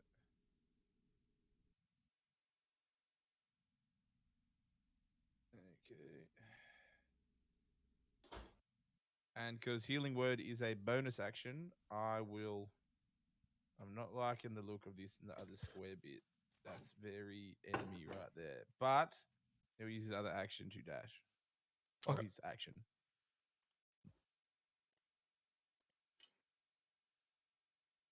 And that's my turn, Ken. Yeah, so you're sort of wading through this corridor. The water level for you is, I guess, more like maybe knee high, shin high, something like that. Not crazy. There is a small flow of current leading forwards.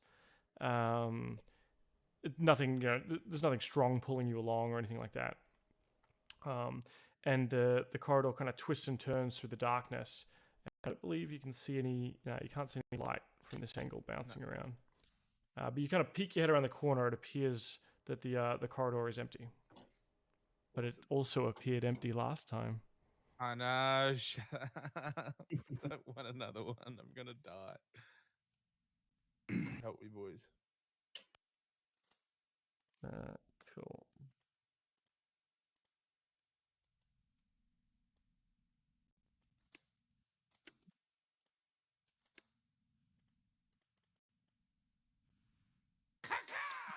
Winfred. Oh, Yes.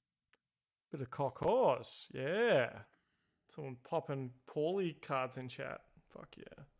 Hit me. Yeah. All right, throwing up my Pauly emotes. There we go. Winfred. That me? I noticed something, and I kind of want to try it out. As part of Path of Wild Magic, I have an ability called Magic Awareness. So, as an action, you can open your awareness to the presence of concentrated magic. Until the end of your next turn, you know the location of any spell or magical item within 60 feet of you that isn't behind total cover. When you sense a spell, you learn which school of magic it belongs to. Cool. So I'm just gonna do a cheeky little. Yeah, that's well 60 feet. Okay, cool. So before I enter this room, I want to do a magic awareness check. Yep. Can I? I can use it as an action. Okay, cool. So I'm gonna use my action to do magic awareness. What does that look like? Does he close his third eye? Does he only open his third eye? I'm gonna say he puts his hand on the ground, sort of like a I'm gonna think of it like a seismic sense, but he's looking for like differences in the aura or in the room, like the ley lines underneath the ground. Yeah. So I'm imagining, the ley lines underneath the ground, but it's almost like when Winfred closes his eyes and smells, right? Like the threads of magic become like new smells to him. That's what I was thinking. Yeah, cool. So is it you detect a spell, or just if there's any magic you within 60 feet of you? The flavor text just says you open your awareness to the presence of concentrated magic until the end of your next turn. You know the location of any spell or magic item within 60 feet. Okay.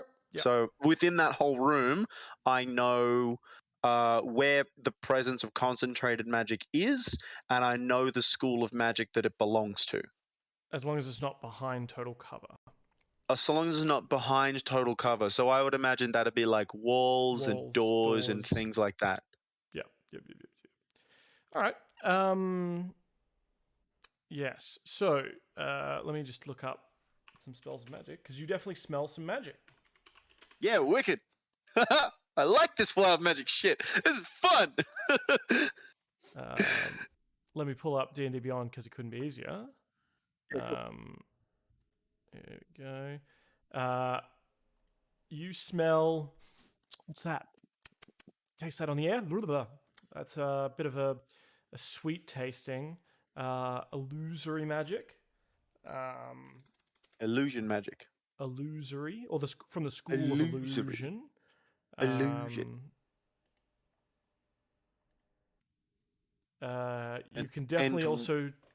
So that's. And where is it coming from? The sarcophagus on the obsidian slab. Okay. Did I say obsidian?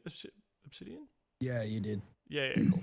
Or black marble, Okay. sorry. Yeah, black marble. So there is a illusory magic on that. You can also in the walls, actually, kind of around you, around the entire room, and even as before you step into the room, like in the corridors, you can feel or sort of taste the presence of necromancy magic. Okay. I'm gonna yell out to Ymir as I sort of like feel the necrotic magic, the necromantic magic, I should say, and the illusion magic. I'm just gonna yell out to Ymir and be like, Ymir, don't touch the sarcophagus! It's got a magic spell on it.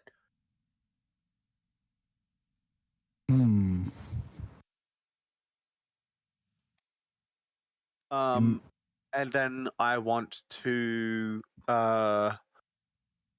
Oh, the other thing you notice is that there's something. Oh, actually, no, it's not magic related. Never mind. Okay. Now I've got 3 uses per long rest of this ability. So I've just used 1. Yeah. Just to let you know. Just to so I can hold myself accountable to it too. But yeah, so I know as I open my eyes, do I still do I see the magic? Like, does it have like a color or an aura to it or something like that? I'm imagining something similar to like the Witcher senses or like detective vision out of Batman. Yeah, where it kind of lingers while you've got your eyes open, because you can kind of smell colors at this point. Almost there's sort of like maybe like a illusory. There's like a purple around the lid of the sarcophagus for that illusory magic. There's sort of that grayish black sort of on the walls of the room, walls and roof of the room for that necromancy magic. It's sort of not necessarily on the walls itself, but it's sort of like a thrumming. Latent kind of magic around the room itself. I'm gonna. Yeah. Sorry. Keep going. And so do you step into the room? I'm not going to. I'm not going to. I'm just gonna yell out to Ymir and be like, Ymir, it's really hard to explain how I know this, but the wild god Grizzes has given me a third eye and magical powers, and I can see or smell magic inside of the room. Now, there is an illusion spell on the top of that sarcophagus, and there is necromantic magic around the entire room. So I'm going to make sure that it's a good idea. I'm going to say to you that it is a good idea not to touch that sarcophagus, and we'll come back with the entire party, so we're better prepared for this encounter. Because there is probably a really, really powerful dude in that sarcophagus that probably isn't meant to be let out. Oh no, it's a lady. Daddy's back. Ladies can be dudes. Ymir just goes, I heard a woman. Yeah, but that She asked me doesn't for make a help. difference. There's probably a really powerful baddie in there. Don't touch it. Winfred, she was asking for help. No, don't touch it. That's an illusion spell. She's luring you in there. That's like the siren bullshit all over again. But if she's a siren, I'll just stab her in the face. Ymir, stop doing the thing. Get away from the sarcophagus. Alrighty, Ymir doesn't go to touch it. Ymir calls out, "Hello? Is anybody home?" Trying to recontact the entity that called out to him when he was on the other side of the doors. Yeah, you hear a voice in your head, and Winfred, you probably hear it too. And that voice says, "Aaron, Josh, Kate, I just sent you free packs for cashing in points." No, it doesn't say that. Son of a bitch. It says, "Yes, please, you have to help me. It's so dark in here. I detest the darkness. You have to let me out, please." Now, I've been told that you might be a necromancer of some kind, and you're making your whatever meat box fridge. Winfred's just like got his face in his palm. Why are you talking to it? Get away from it, you blockhead. Ymir completely ignores him. Apparently, there's illusion and necromancer stuff and whatnot. Are you evil by any chance? Of course not. Please, you have to get me out of here. I've been trapped for so long. Of course she wouldn't tell you that she's evil, you dickhead. What do you think her objective is right now? Ymir is still ignoring the spare food. All right. This is a bit of a long conversation, so are we going? Yeah, I'm trying to get it done, but I keep getting interrupted. Character sheet like out of the ether and says like, I have an 8 intellect and I can already fucking tell you that is a bad idea, and then like throws his character sheet back into. All right, just skip my turn. It's fine. Okay. Let's go back to Thorendir in the very aliens, esque corridors. The walls are slimy. You're coming out of the walls. The water, slowly moving to forwards, almost pulling your feet forwards into the ever darkness. Thorendir Grimsbane is going to stay there and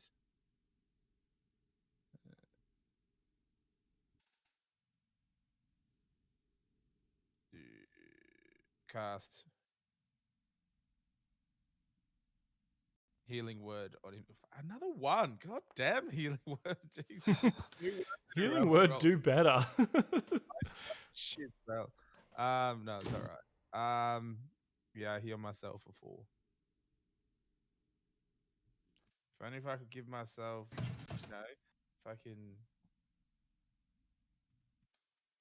my own what's it called? Bardic inspiration, but no, it doesn't work on myself. I want that AC. I am my turn because I'm not moving forward because I know there's something there. Okay. I just have a feeling. Seems we're at an old-fashioned Tatts and Tarrasques standoff where no one wants to do anything, as we also cut to Pauly, who's still asleep in the crow's nest. He's not even there. He's not even in this chair. What a fucking riveting episode this is. I feel so bad for Timmy, but I don't because it's also self-imposed. I just really wanted to rest. That's all I wanted to do. Yeah. My poor hollow bird bones couldn't handle it. You keep having that. Wasn't going. Well, I don't know how many rounds it's been. It's probably maybe been half an hour. While they've been in there. Yeah. And you keep drifting off, and then you jolt back awake like you've just fallen. And so you're really struggling. Just so I can roll something today, can I just roll perception? Sure. See if there's anything around the ship.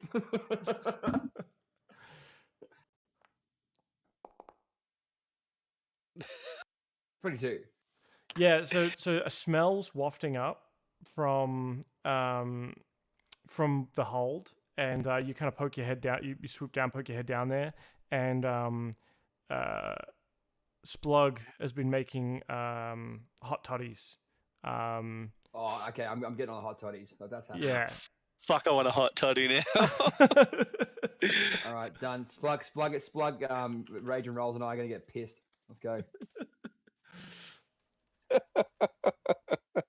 It's a bit of whiskey, honey, and lemon juice. And speaking of, And some little, and you always want cloves in the lemon too. By the way, that's how you want to make a real hot toddy.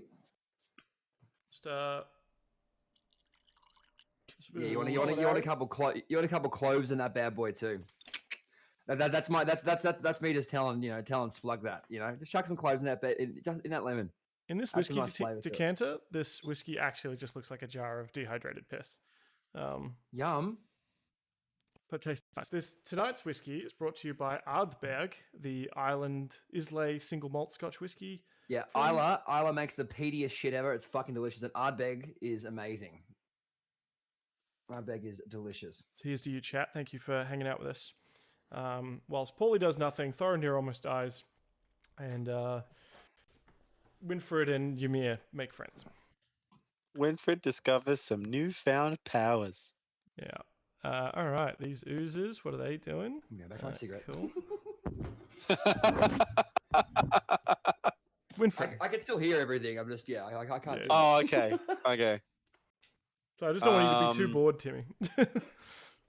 No, it's never boring when I'm playing with DM Daddy. Doesn't matter if I'm doing nothing at all. It's always a good time. Feels like Alright. he's doing nothing at all. So Winfred, you're standing outside this room. Ymir's talking out loud to a voice in both your heads. Mm-hmm.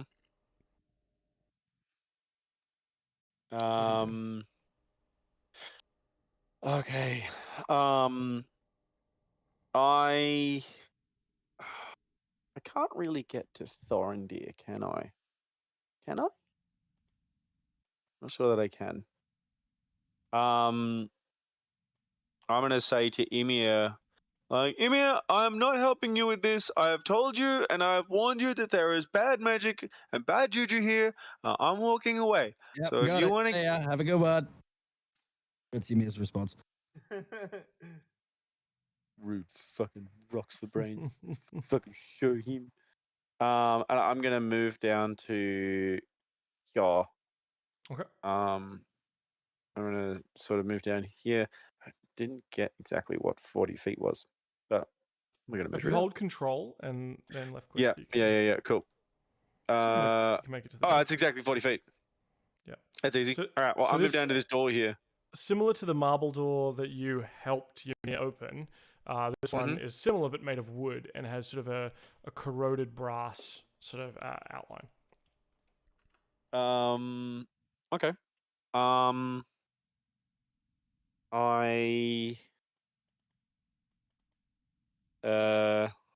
going to say a little quiet word to Grizzis, which is the patron god of Bearkin. Be like, Grizzis, I know that when I said it before, you sort of gave me a third eye and some vine powers. So, if you wouldn't mind helping me out with a wooden door, I think that'd be kind of nice. If this thing has a lock on it that I can pick, that'd be really cool. A wooden door appears next to you. And I want to try and open the door. Okay. So you said that this thing was like bronze on the outside and wooden. So like in a bronze frame, like in the Yeah. square of the doors in bronze, and then there's it's almost it's kind of like in rails on the walls, like a sliding window, but made of like solid wood. Okay. Can I make an athletics check to see if I can open it up? Yep. Okay.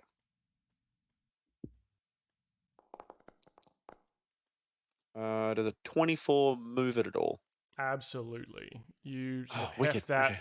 You feel like the ancient brass like give way on its rails, and it slides up, and you're able to kind of ram it in above you. Ram it in. I'm gonna just say a little thank you, Grizzes, and then I'm gonna keep moving. I don't have any movement left, so that's my turn, I suppose. Okay. Unless I can do my bonus action for anything, which I don't think I can because I'm not using any magic. So yeah, that's me. That's me done. All right, Ymir. I'm gonna use using the dragon arm. I'm gonna reach out. I'm just gonna touch the sarcophagus. Oh, for fuck's sake! So you reach out. Which is your dragon arm? Your right or your left? Go with my left. And is your left the shield arm? That's the one with the shield on it. So like my shield's on my arm, and I like. Right. So you're usually like hiding the dragonness by the shield. Yeah. Essentially, yeah. So you're able to kind of like push forward. You just rest your arm on it. I put my head down and like say to the chick, say to the chick in my head, "If you're evil, I swear to fuck, I'm gonna kill you." Okay. You just hear back. I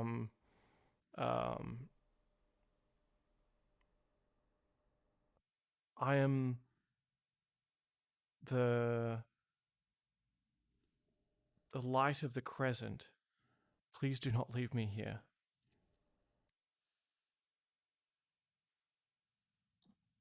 All right, I'm gonna make a. I think I've got one more advantage. I do. I'm gonna claim I think that. Timmy's giving you one. I sent you one. Oh, so now I have two again. All right. What kind of roll to open the thingamajig? That'll be athletics. Alrighty then. We'll make an athletics check at advantage.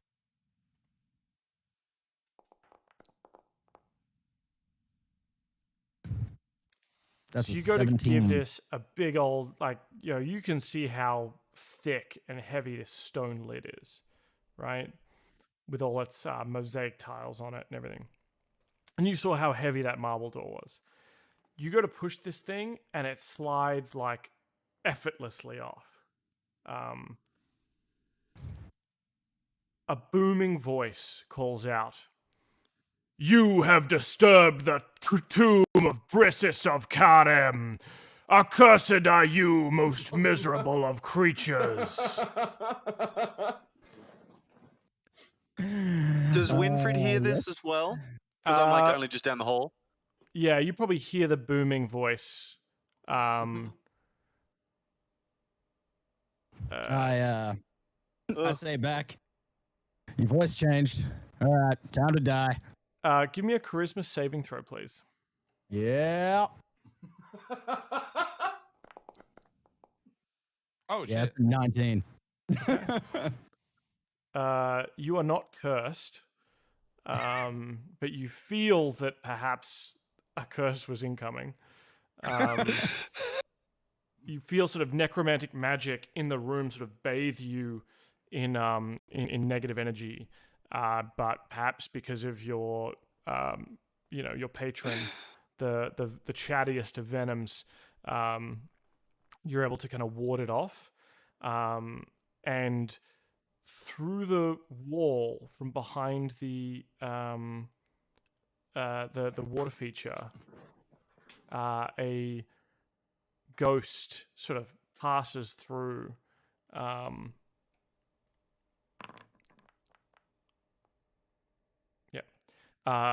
And it's sort of this ladylike aristocrat, but her features are kind of all horrible and haunted.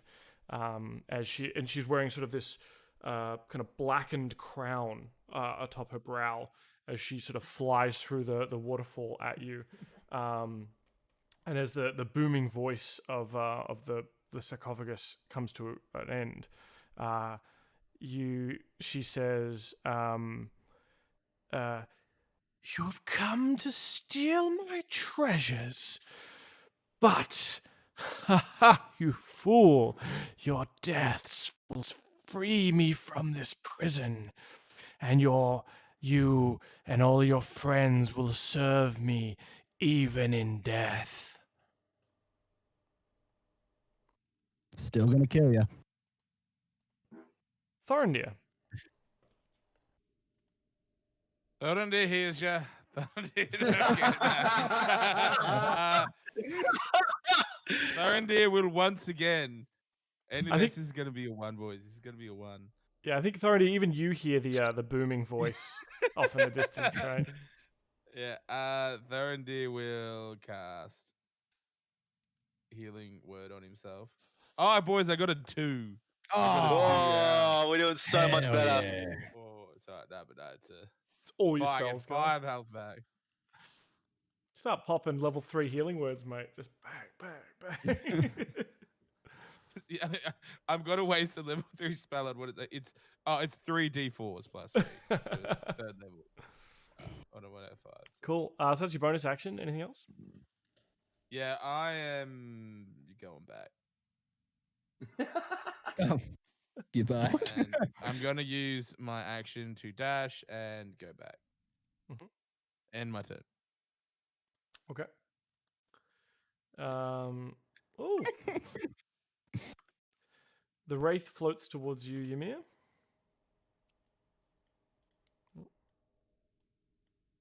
What's she look like? Not super beautiful. Very ring wraith-esque. Oh, f- her up, dude. I'm taking that hat. Give me your belt.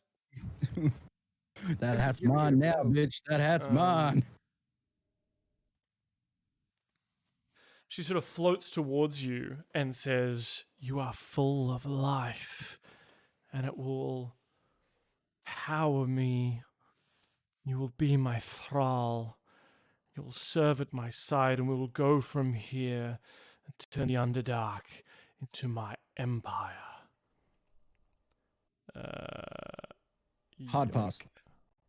Your new empire. Oh, she doesn't do very well there. That's it's not a great attack roll out of her. So we're just gonna. She sort of moves forward to you, Ymir, lunging forward, and you kind of skip out of the way. Perhaps she's just woken up recently. She's not quite quick on the draw. Just a bit groggy. Yeah. Cool.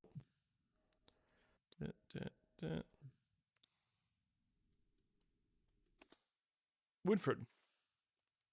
I'm going to go to the other side of this door and I'm going to close it behind me. And I'm just gonna, like mutter to myself, like, I told him he was gonna be evil. I told him to listen to the voice thing. I told him he was gonna be evil. For fuck's sake, Ymir, you're gonna get us all killed. And then I'm gonna keep running. Am I able to run down here? Is there a little thing connecting it, or? Yeah, there's a door there. Is it all there? Okay, cool. I'm gonna move. I guess it's hard to see because you can't see in that darkness. So as you run that direction, that's about 30 splashing feet through the water. Yeah. Okay, cool. So it's about 30 feet. So I'm gonna move over to the south here, and I'm seeing another door. So it's 35 feet.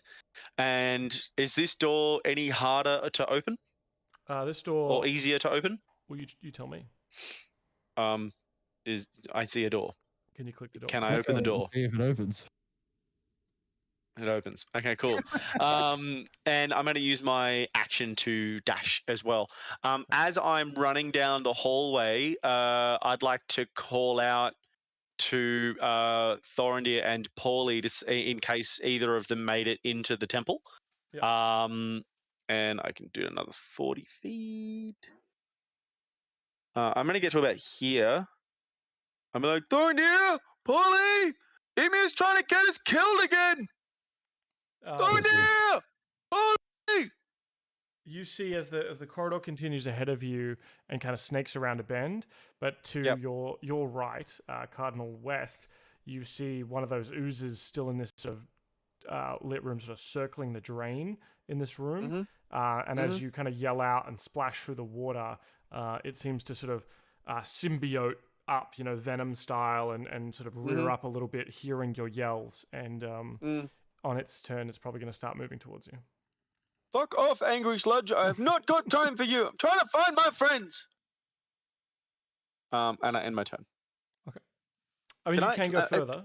How do I ready an action? Do I just like say that I'm readying an action, or yeah? If you didn't like, use your action, what is the go with that? With enough ale, use your, maybe they can be your inured entire against the turn horrors to below. say, I'm going to, if this, then that kind of thing, right? Like, if Oh, okay. this gets close to me, I'm going to hit it. Okay, cool. Well, I've just used mine to dash, so I can't do that now? Correct. Okay. So I say some sassy words, and I end my turn. Okay. Now, you did have a little bit more movement if you wanted to... Well, I don't know where Thorendir is, so You have 80 I feet total. kind of... Yeah. I can move another 10 feet, but I don't know where Thorendir is, so I think I'm just going to try... I think I'm just going to try and move into this open space here. Okay. And that's sort of the most that I can go at the moment, so that's me done. Okay. All right. How's the hot toddy, Pauly? Fucking delicious. Really good, honestly. Splug's definitely doing well as our chef, as our cook. You know what? You don't know where he scored lemons down here, but... Yeah, but he's got them, and they're bloody delicious. Like, Legend. And I mean, look, Winfred was going through a pretty whiny phase, so that's why we just nicked some honey off him, because, you know, if he's going to act like hey, that... look, I've got a surplus of honey. You don't even have to wait for me to have a whingy phase to get honey off of me. And no, it's good. It's good. He's like, you know, we're just talking away.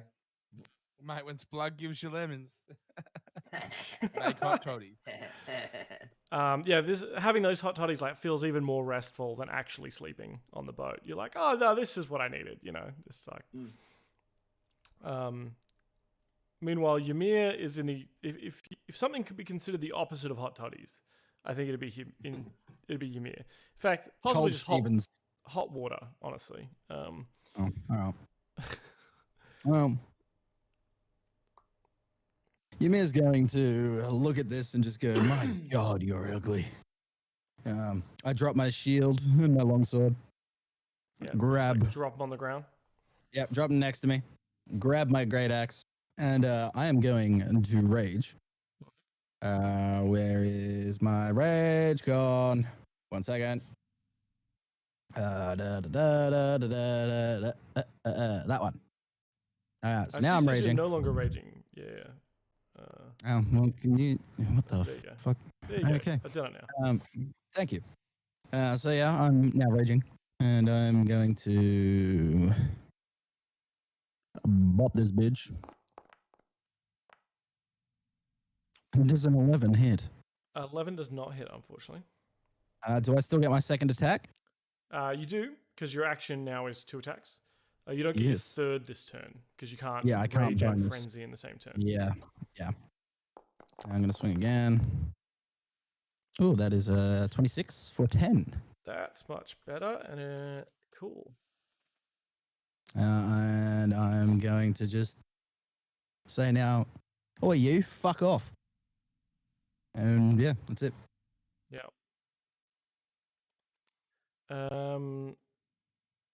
Surprisingly,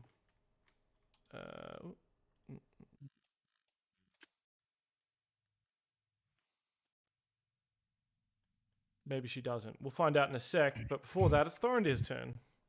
Thorendir, you hear, I guess, the echoing sounds of a Winfred panickingly yelling for you.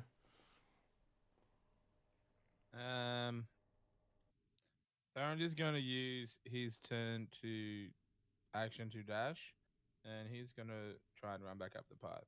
Okay. You stand here, getting closer to the sort of open snake mouth, sort of re-getting covered in some of that poison. I'm going to get you to make me another of those con saves with advantage. Beep, beep, beep, beep, beep, beep. Yeah. Yeah, very nice. You dive headfirst into that poisony slime and just...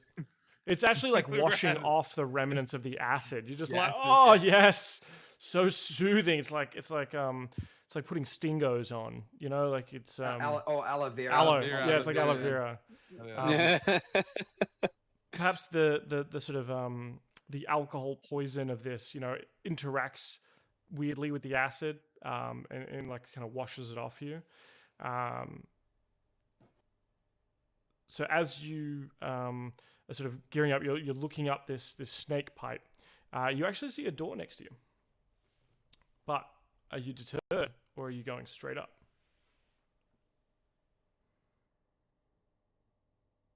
Nah, you've given me an extra option.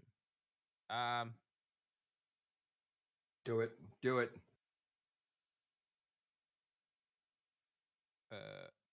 Do you try to open the door? Yeah, I did. It is locked. I mean, you do happen to know like a bird friend of yours who's quite good with locked doors. He's currently real drinking on the pity. He's fucking asleep, isn't it? Yeah, but No, he's lit. He's already halfway up there. He might as well just go up and then tell me. And Thorendir seeing the locked door then.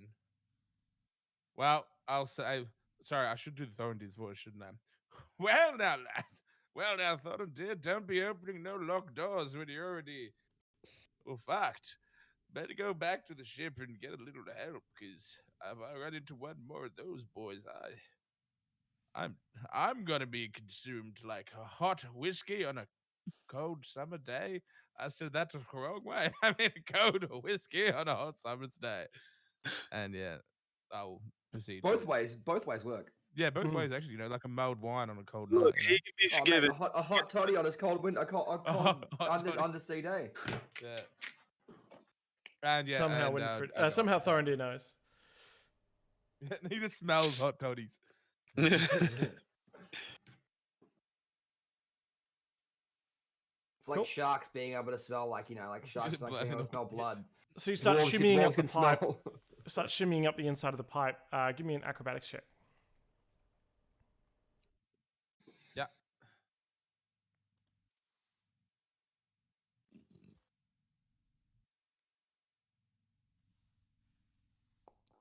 $21. Yep. So with relative ease, you're able to kind of slide up the pipe. The poisonous substances and sort of the remainders of the acid giving you enough to kind of slide, with those thick hips, just kind of squeeze through on that lubricant. Whereas the hands and the boots are nice and dry. You sort of wash them off, and you're able to get plenty of traction and pull yourself out. And you got to hop out back on the roof.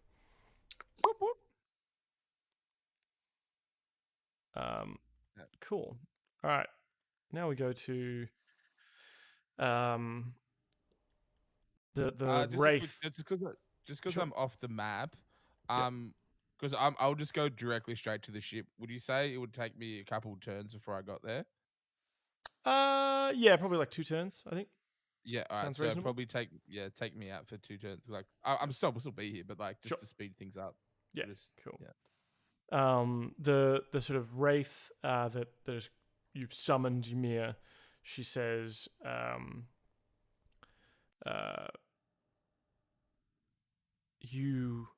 my name is Brisis Kahem, but you will call me Your Grace. And she kind of reaches out to grab a hold of you. Oh, God damn. 16 does not hit, I assume. All right, chat. Give me You're the advantage. still rolling private, DM Daddy. I know. Oh, okay. Just I did. I mean, usually if you're playing D&D, all the DM's rolls are behind a screen. I mean, he's telling us anyway. I was just thought. Oh, actually, yeah. Timmy did send me some DM Daddy advantage. Let's have a look. I did send you advantage. Yeah, but he didn't call it first. That's true. You gotta have the same rules. Same rules. Daddy's gotta have the same rules as everyone else. Use that shit on my next turn. But Daddy, what are rules without being broken, Daddy? Come on, Daddy. Shut up, Daddy. Hey, no. What's always the rule? It's like do as I say, not as I do. No, don't tell Daddy how to fuck. Yeah, look, I don't break someone unless they're on my rack.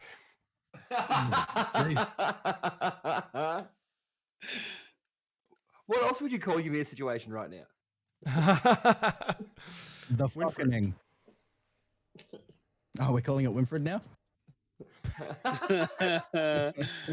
All right. My turn, is it? Mm-hmm. Okay. I'm gonna sort of continue my pace in running, and I'm gonna attack this ooze in front of me. This one here. Before I do that, I wanna evoke rage. So I'm gonna do one of these. One of your. Oh, okay. Do that, and then I want to do my. Is it Wild Surge is the D100 one, isn't it? Yes, that's the D100. It's Okay, like cool. that's a wild magic surge, whereas like you've got the Oh, okay. Your I'm gonna rename this to Wild Rage Surge, yeah, so cool. I don't get them mixed up. Okay. And I'm gonna roll for Wild Rage. Force. Magic infuses one weapon of your choice that you are holding. Until your rage ends, the weapon's damage changes to force. And it gains the light and thrown projectiles. Oh, my hammer turns into Mjolnir. I remember this one. Yeah. So it gains the light and thrown properties with the normal range of 20 feet and a long range of 60 feet. If the weapon leaves your hand, the weapon reappears in your hand at the end of your current turn. That's so sick. Yeah. So this power turns the fuckbringer into Mjolnir. I'm gonna have to come up with a better name than the fuckbringer because I'm sort of like I thought it was cool at the time, and now I don't. It has So a When we were name, edgy in what 16, it was. sounded really cool, and then now it's So, like really hard to get sponsorship deals and merch done. Like Disney does not want to make a fuckbringer action figure. Okay, cool. So I throw my hammer, and I'm gonna throw it at the thing, at the dude. Does that count as an attack, or does that count as a throw? It's a throw, but it like Does it count as an action, like an attack action? yeah, it counts as one of your Okay, cool. attacks. Yeah. Okay, cool. All right, cool. So yeah, that's what I want to do with my attack, and I want to move to about here. So I want to do the whole shot put throw, and it's fucking yeet it at him. Yeah, cool. So give me just your regular attack because it's like a strength attack. Is it? Okay, cool. It. Yeah, cool. And we need to. I'll So just hit you with the rage. Warhammer. So does 18 hit him? 18 certainly does. Cool. And 5 force damage. Okay. Boom. So the hammer goes out and like knocks a piece of this ooze off the ground. They're splattering, like blood splatter across the wall. The hammer kind of swings back around, and you, Winfred, you're able to kind of grab it out of midair. I look at my hammer and I was like, I didn't know you did that. Cool. And I want to do a secondary attack. What does Winfred's like fur and stuff look like now that he's in the force mode? Force mode. That's a good question. I never thought about that before. I imagine it's sort of like a like an anti-gravity kind of thing. Like it sort of just looks. It sort of looks like it. Yeah, it sort of looks like it's flowing with like a magical force energy. Yeah. Sort of like a Jedi. Yeah. So he sort of just looks like extra hairy, as if he were underwater. Do you know what I mean? Cool. Does that make sense? And I'm gonna get real excited and throw my hammer again as my second action. Second attack action. Yep. Second attack action. Yeah, that's the one. And I'm gonna roll for Warhammer again. I'm guessing a 10 doesn't hit though. A 10 does hit. Oh, 10 does hit. Oh, lovely. Okay, cool. So that's 8 force. That's 8 force damage. How do you want to do this? So I get real excited that I can throw my hammer and it returns to my hand. And I want to sort of do it like a yo-yo. And I want to just woof and just throw it directly at the ooze and then just call it back to my hand. It just flattens the ooze, and you see the ooze circle around the drain and then slide into the drain. And I look at my hammer and I was like, oh, I could definitely get used to these powers. And I can't move anymore, can I? Can I? Yeah, you started your turn there, I think. Oh, yeah, cool. So I'm gonna try and head toward the exit. So I'm gonna move to about. Fuck off. I'm gonna move to about here. Yeah, so you can see the sort of again the slabs of stone roof that have kind of collapsed down here. Yeah. Yeah. Okay, cool. And I end my turn. Alrighty. Pauly still just hanging 10, just chilling. I am chilling. Cool. What keeping number you included. beverage do you want? Oh, I'm on like number 3. Yeah. Have you He's like a with the little first bit two? buzzed. Was the first two This pretty is quick? just- Because they're hot. Like I don't know if you can. Can you drink hot toddies quickly? Like that's bold.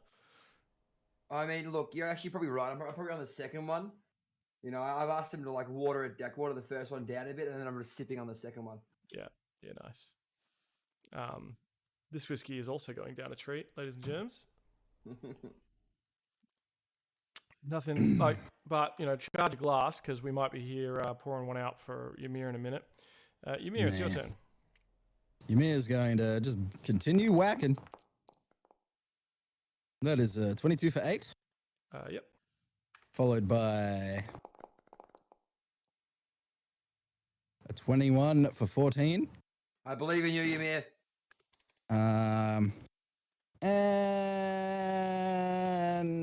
I'm gonna frenzy. Mhm. 13 for 18 damage. Woo, that's pretty good. Wow. Good job.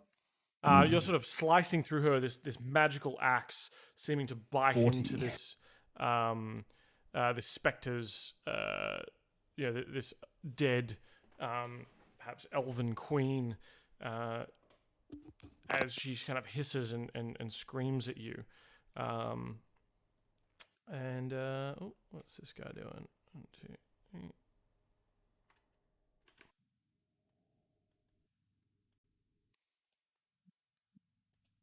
Oh, he's coming to help, is he? What a And dick. You see an ooze sort of slither up through the water, following your smell. But he can't do anything this turn. Thorendir is on his way to the boat, and sort of, I guess, gets about halfway there. The lady.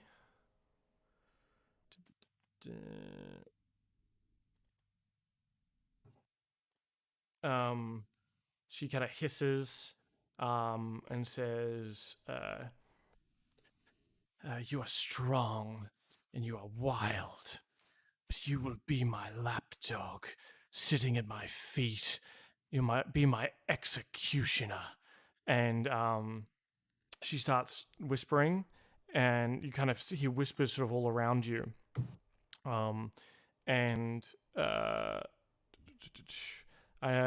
You feel like sort of a constriction around your body, and I need you to make a wisdom saving throw, please. Yeah. Do I have anything left that I can use? I think I've got a D6, don't I? I'm going to spend my... Holy no, shit. I'm not going to spend my thing. I've got a D6 I can use, don't I? Okay. Wisdom save. I have that you have advantage, a D6 and a D4. Yeah, I'm going to use the D6. Okay. Oh, Jesus, I should have gone better than that. No. Should have definitely done better than that. Nah. 7. You kind of look into her eyes, and you can feel your body kind of tense up, and your muscles are no longer under your command as they freeze up. You're paralyzed. Oh, okay, just paralyzed. That's okay though. That's better than being charmed. A paralyzed creature is incapacitated, can't move or speak. You fail strength and dexterity saving throws. Attacks against you have advantage, and any attack that hits is a critical hit. Jesus. Okay. At the end of each of your turns, you'll be able to make. You'll be able to make it. You'll have a chance to kind of fight this off. Yeah. And you are paralyzed for the next minute if you fail. If you continue to fail. Okay.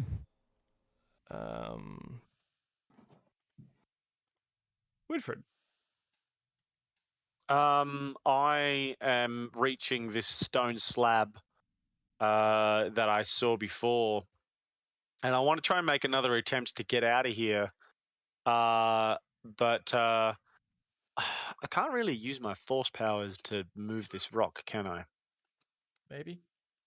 Maybe. Can I give it a shot? Give me a athletics check. You have advantage. Athletics check with advantage. Cool. That is a 26.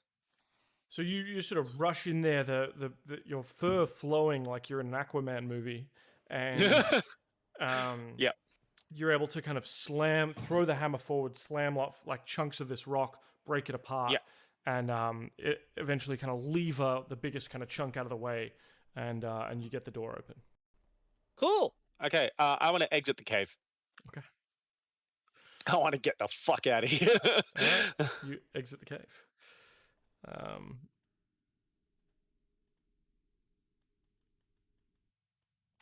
Ymir, you're all alone in this cave. Hell yeah. So wisdom save. That's correct. That's all I can do. All right. Well, I'm going to use the D4 and the advantage. Okay. So do the advantage first, and then roll there. Good job. I'd say thank you to chat, but I think Ymir's Dylan's given himself so many inspirations. Although that one was probably from Timmy. that one was Timmy's one. That was Timmy's. All right, so that's a 22. Yeah. So that's at the end of your turn. You break free.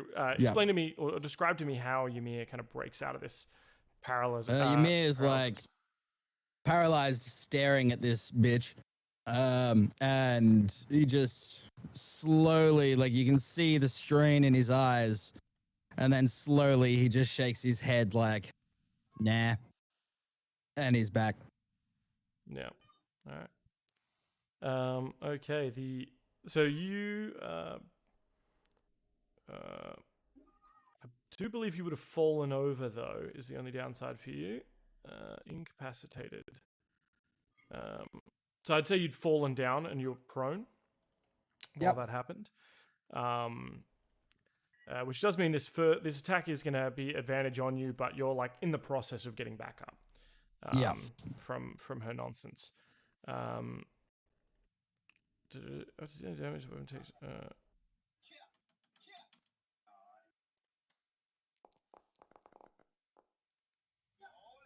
11 does not hit.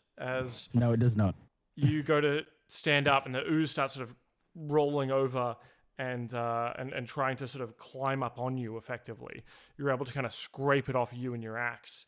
One downside, though, is that where it's sort of lying on the floor at your feet, you hear like a sizzling and a poking, and there's kind of a steam rising up from the water. This thing is sitting on top of your shield and sword.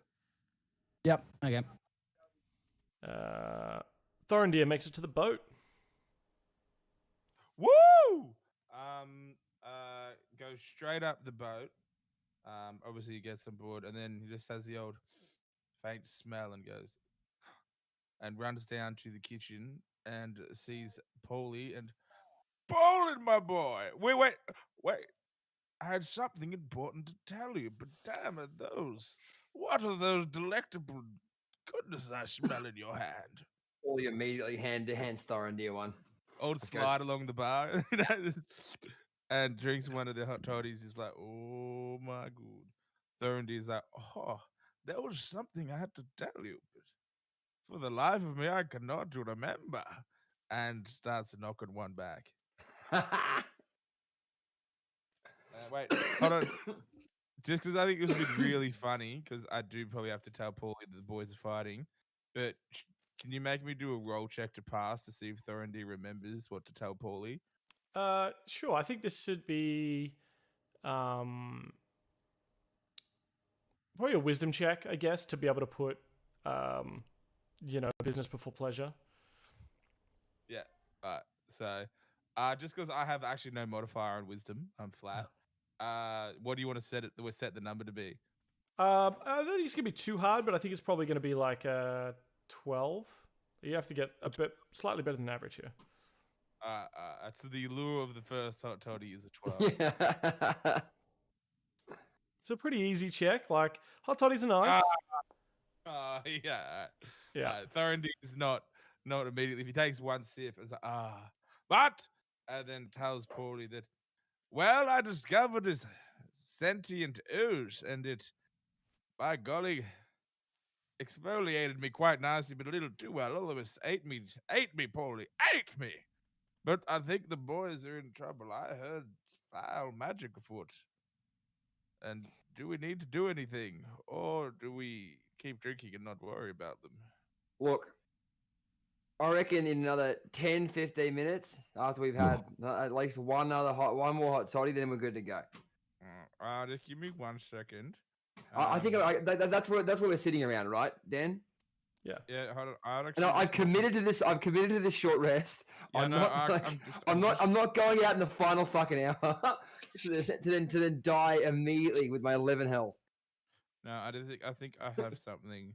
Give me 1 second.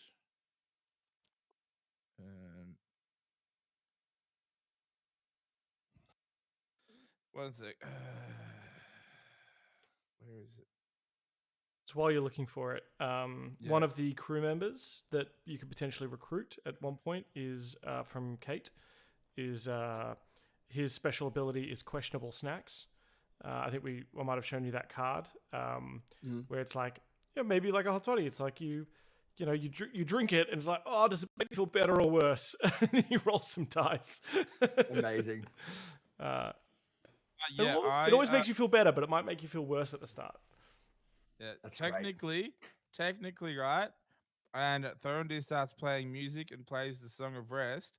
Doesn't say it has to be at the start of someone's short rest. No.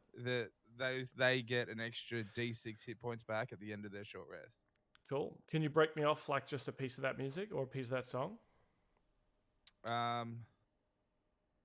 On the sweet, delectable night, on LaFloridita, drinking hot toddies with my buddy Pauly, the Parrot, Aaraockra boy, sweet hot toddies. Yes. I rate That's that. cute as fuck. That's beautiful. Mate, I'll give you a bardic inspiration for that. That was beautiful.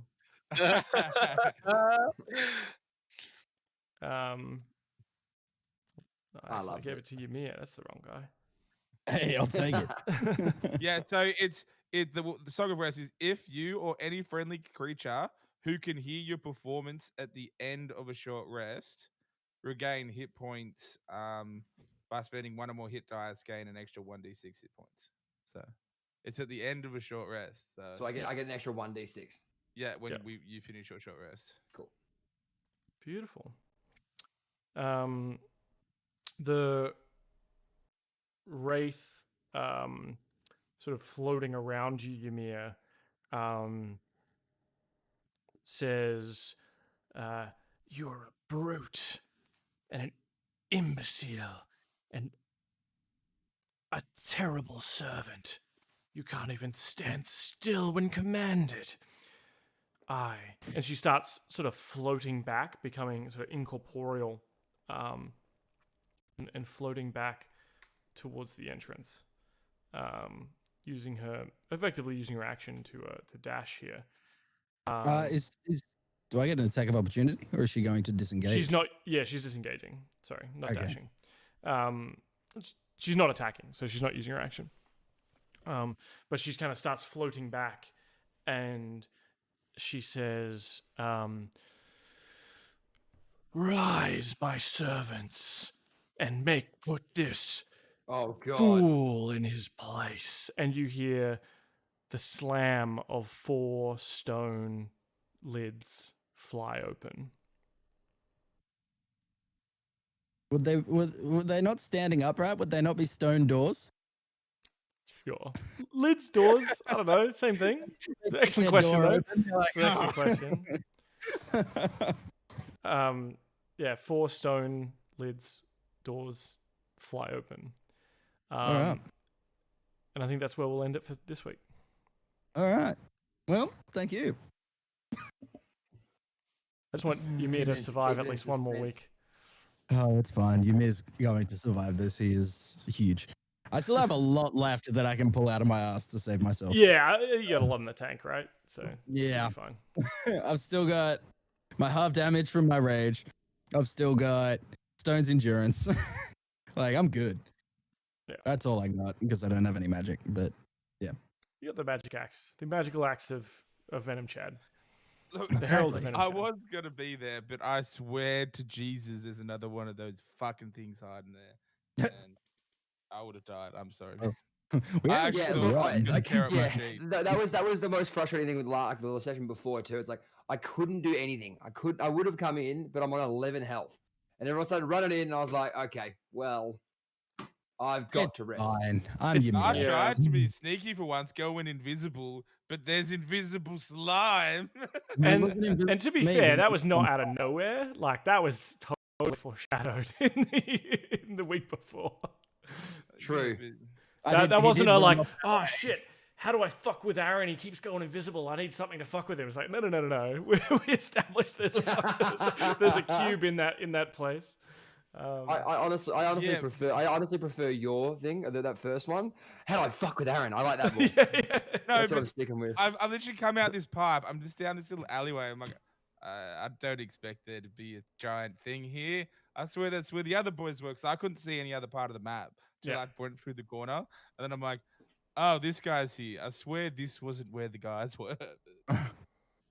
Yeah. Should have paid more attention. Yeah, I can see from Timmy's point of view to a certain extent as well, like on a meta level of like, oh, I'm hurt, but also like Ymir and Winfred kind of ran away, like leaving the slimes near the front door. It's like they ran into the WoW dungeon, leaving a bunch of the patrols. Yeah. And so like and Timmy's like, I'm really low. I don't want to pull those things. I need the tank. Where's the tank? But that's it too. I am like in the end I am the squishy DPS. That is what I am, and that is literally all I can do. Yeah. So if I have no health, I'm gonna get dropped like that. I Yeah, am. and me Especially me, a flying fucking bird in a underground temple. You know, Yeah, it's fine. I have limited things I can do. Yeah, look, I'm definitely not the tank of this group. That's for damn sure. No, I am. Yeah, It's okay. it's definitely Ymir's hard to hit and has like the half damage. I mean, you have the half damage, but you're very easy to hit. Yeah, look, Yeah, but you don't need. We know it. You don't need to say it. You're just a Swiss Army knife that it's random what tool you pull out, though. Like, oh, I can slow them down, or like, oh, I can throw my hammer. The biggest Steve came up with a good name for Winfred's hammer, Wild Fury. That's pretty cool. Yeah. I'm gonna get a bunch of suggestions together, and the chat seems to have cleared itself because I had to reset the Twitch chat. Oh, okay. But I'm gonna get a bunch of them together and make a poll. I think see. that'd be pretty cool. Just I put think it on that'd be a TikTok. pretty cool idea. Just put it on TikTok, dude. That's a good video. Yeah, look, I haven't made a TikTok in a while, so I'm gonna have to work on that. Can you But, take or I can send you the MP4 if this helps, of Ymir rolling for dick length. Can you turn that into a TikTok, please? It's only like a minute long. Absolutely, I can Like do have that. the text jump up on the screen or whatever. I was gonna. Yeah. It has to be a minute or less. Just like the dick length.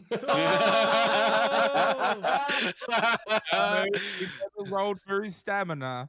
Right? That's true. I think Exactly. he has I can go endurance. He hours. has long Yes. endurance.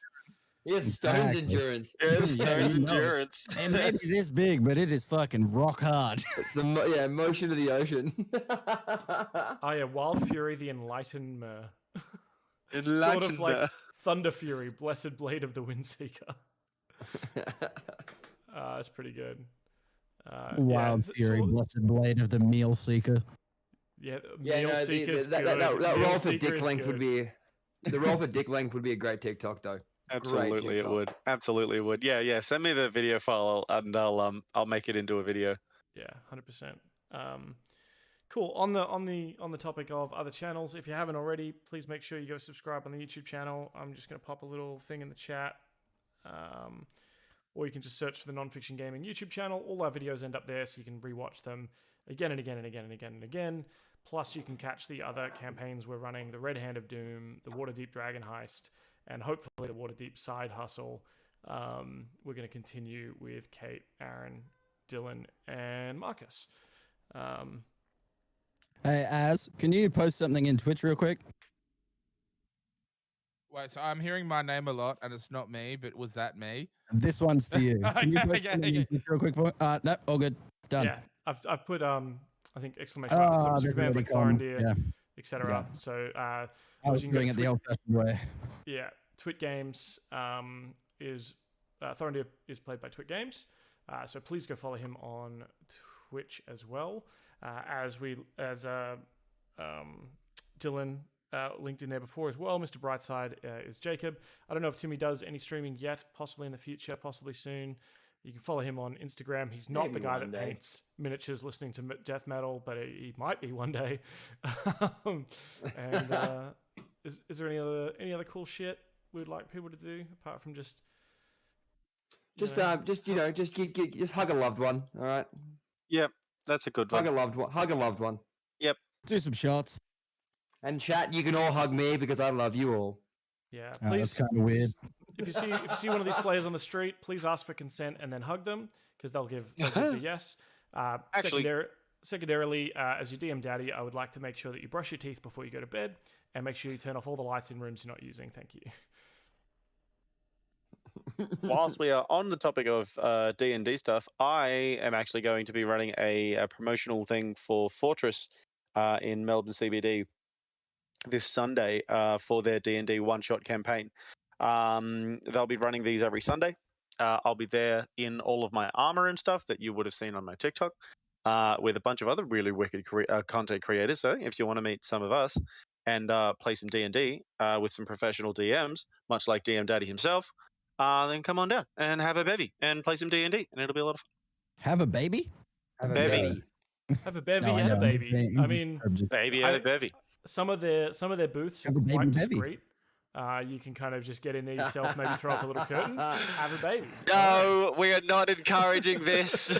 We are definitely encouraging that. That's the only reason. That's the only way you can get me there. It's happening. And then when they catch me, I'm telling them you told me to do it. Tell them, yeah. Wonderful. Tell them that. Wonderful. The Nonfiction Gaming Tatts and Tarrasques special show. Yeah. Told them it was not just encouraged, but enforced that they needed to conceive children. You must have babies. Oh, yes, right. wonderful! Conceive wonderful. children in the fortress. I am not affiliated with this organization, yes, and I cannot comment or speculate.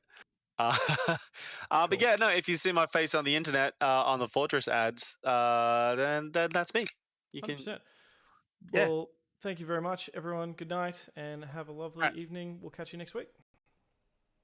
Catch it. Bye-bye. Bye.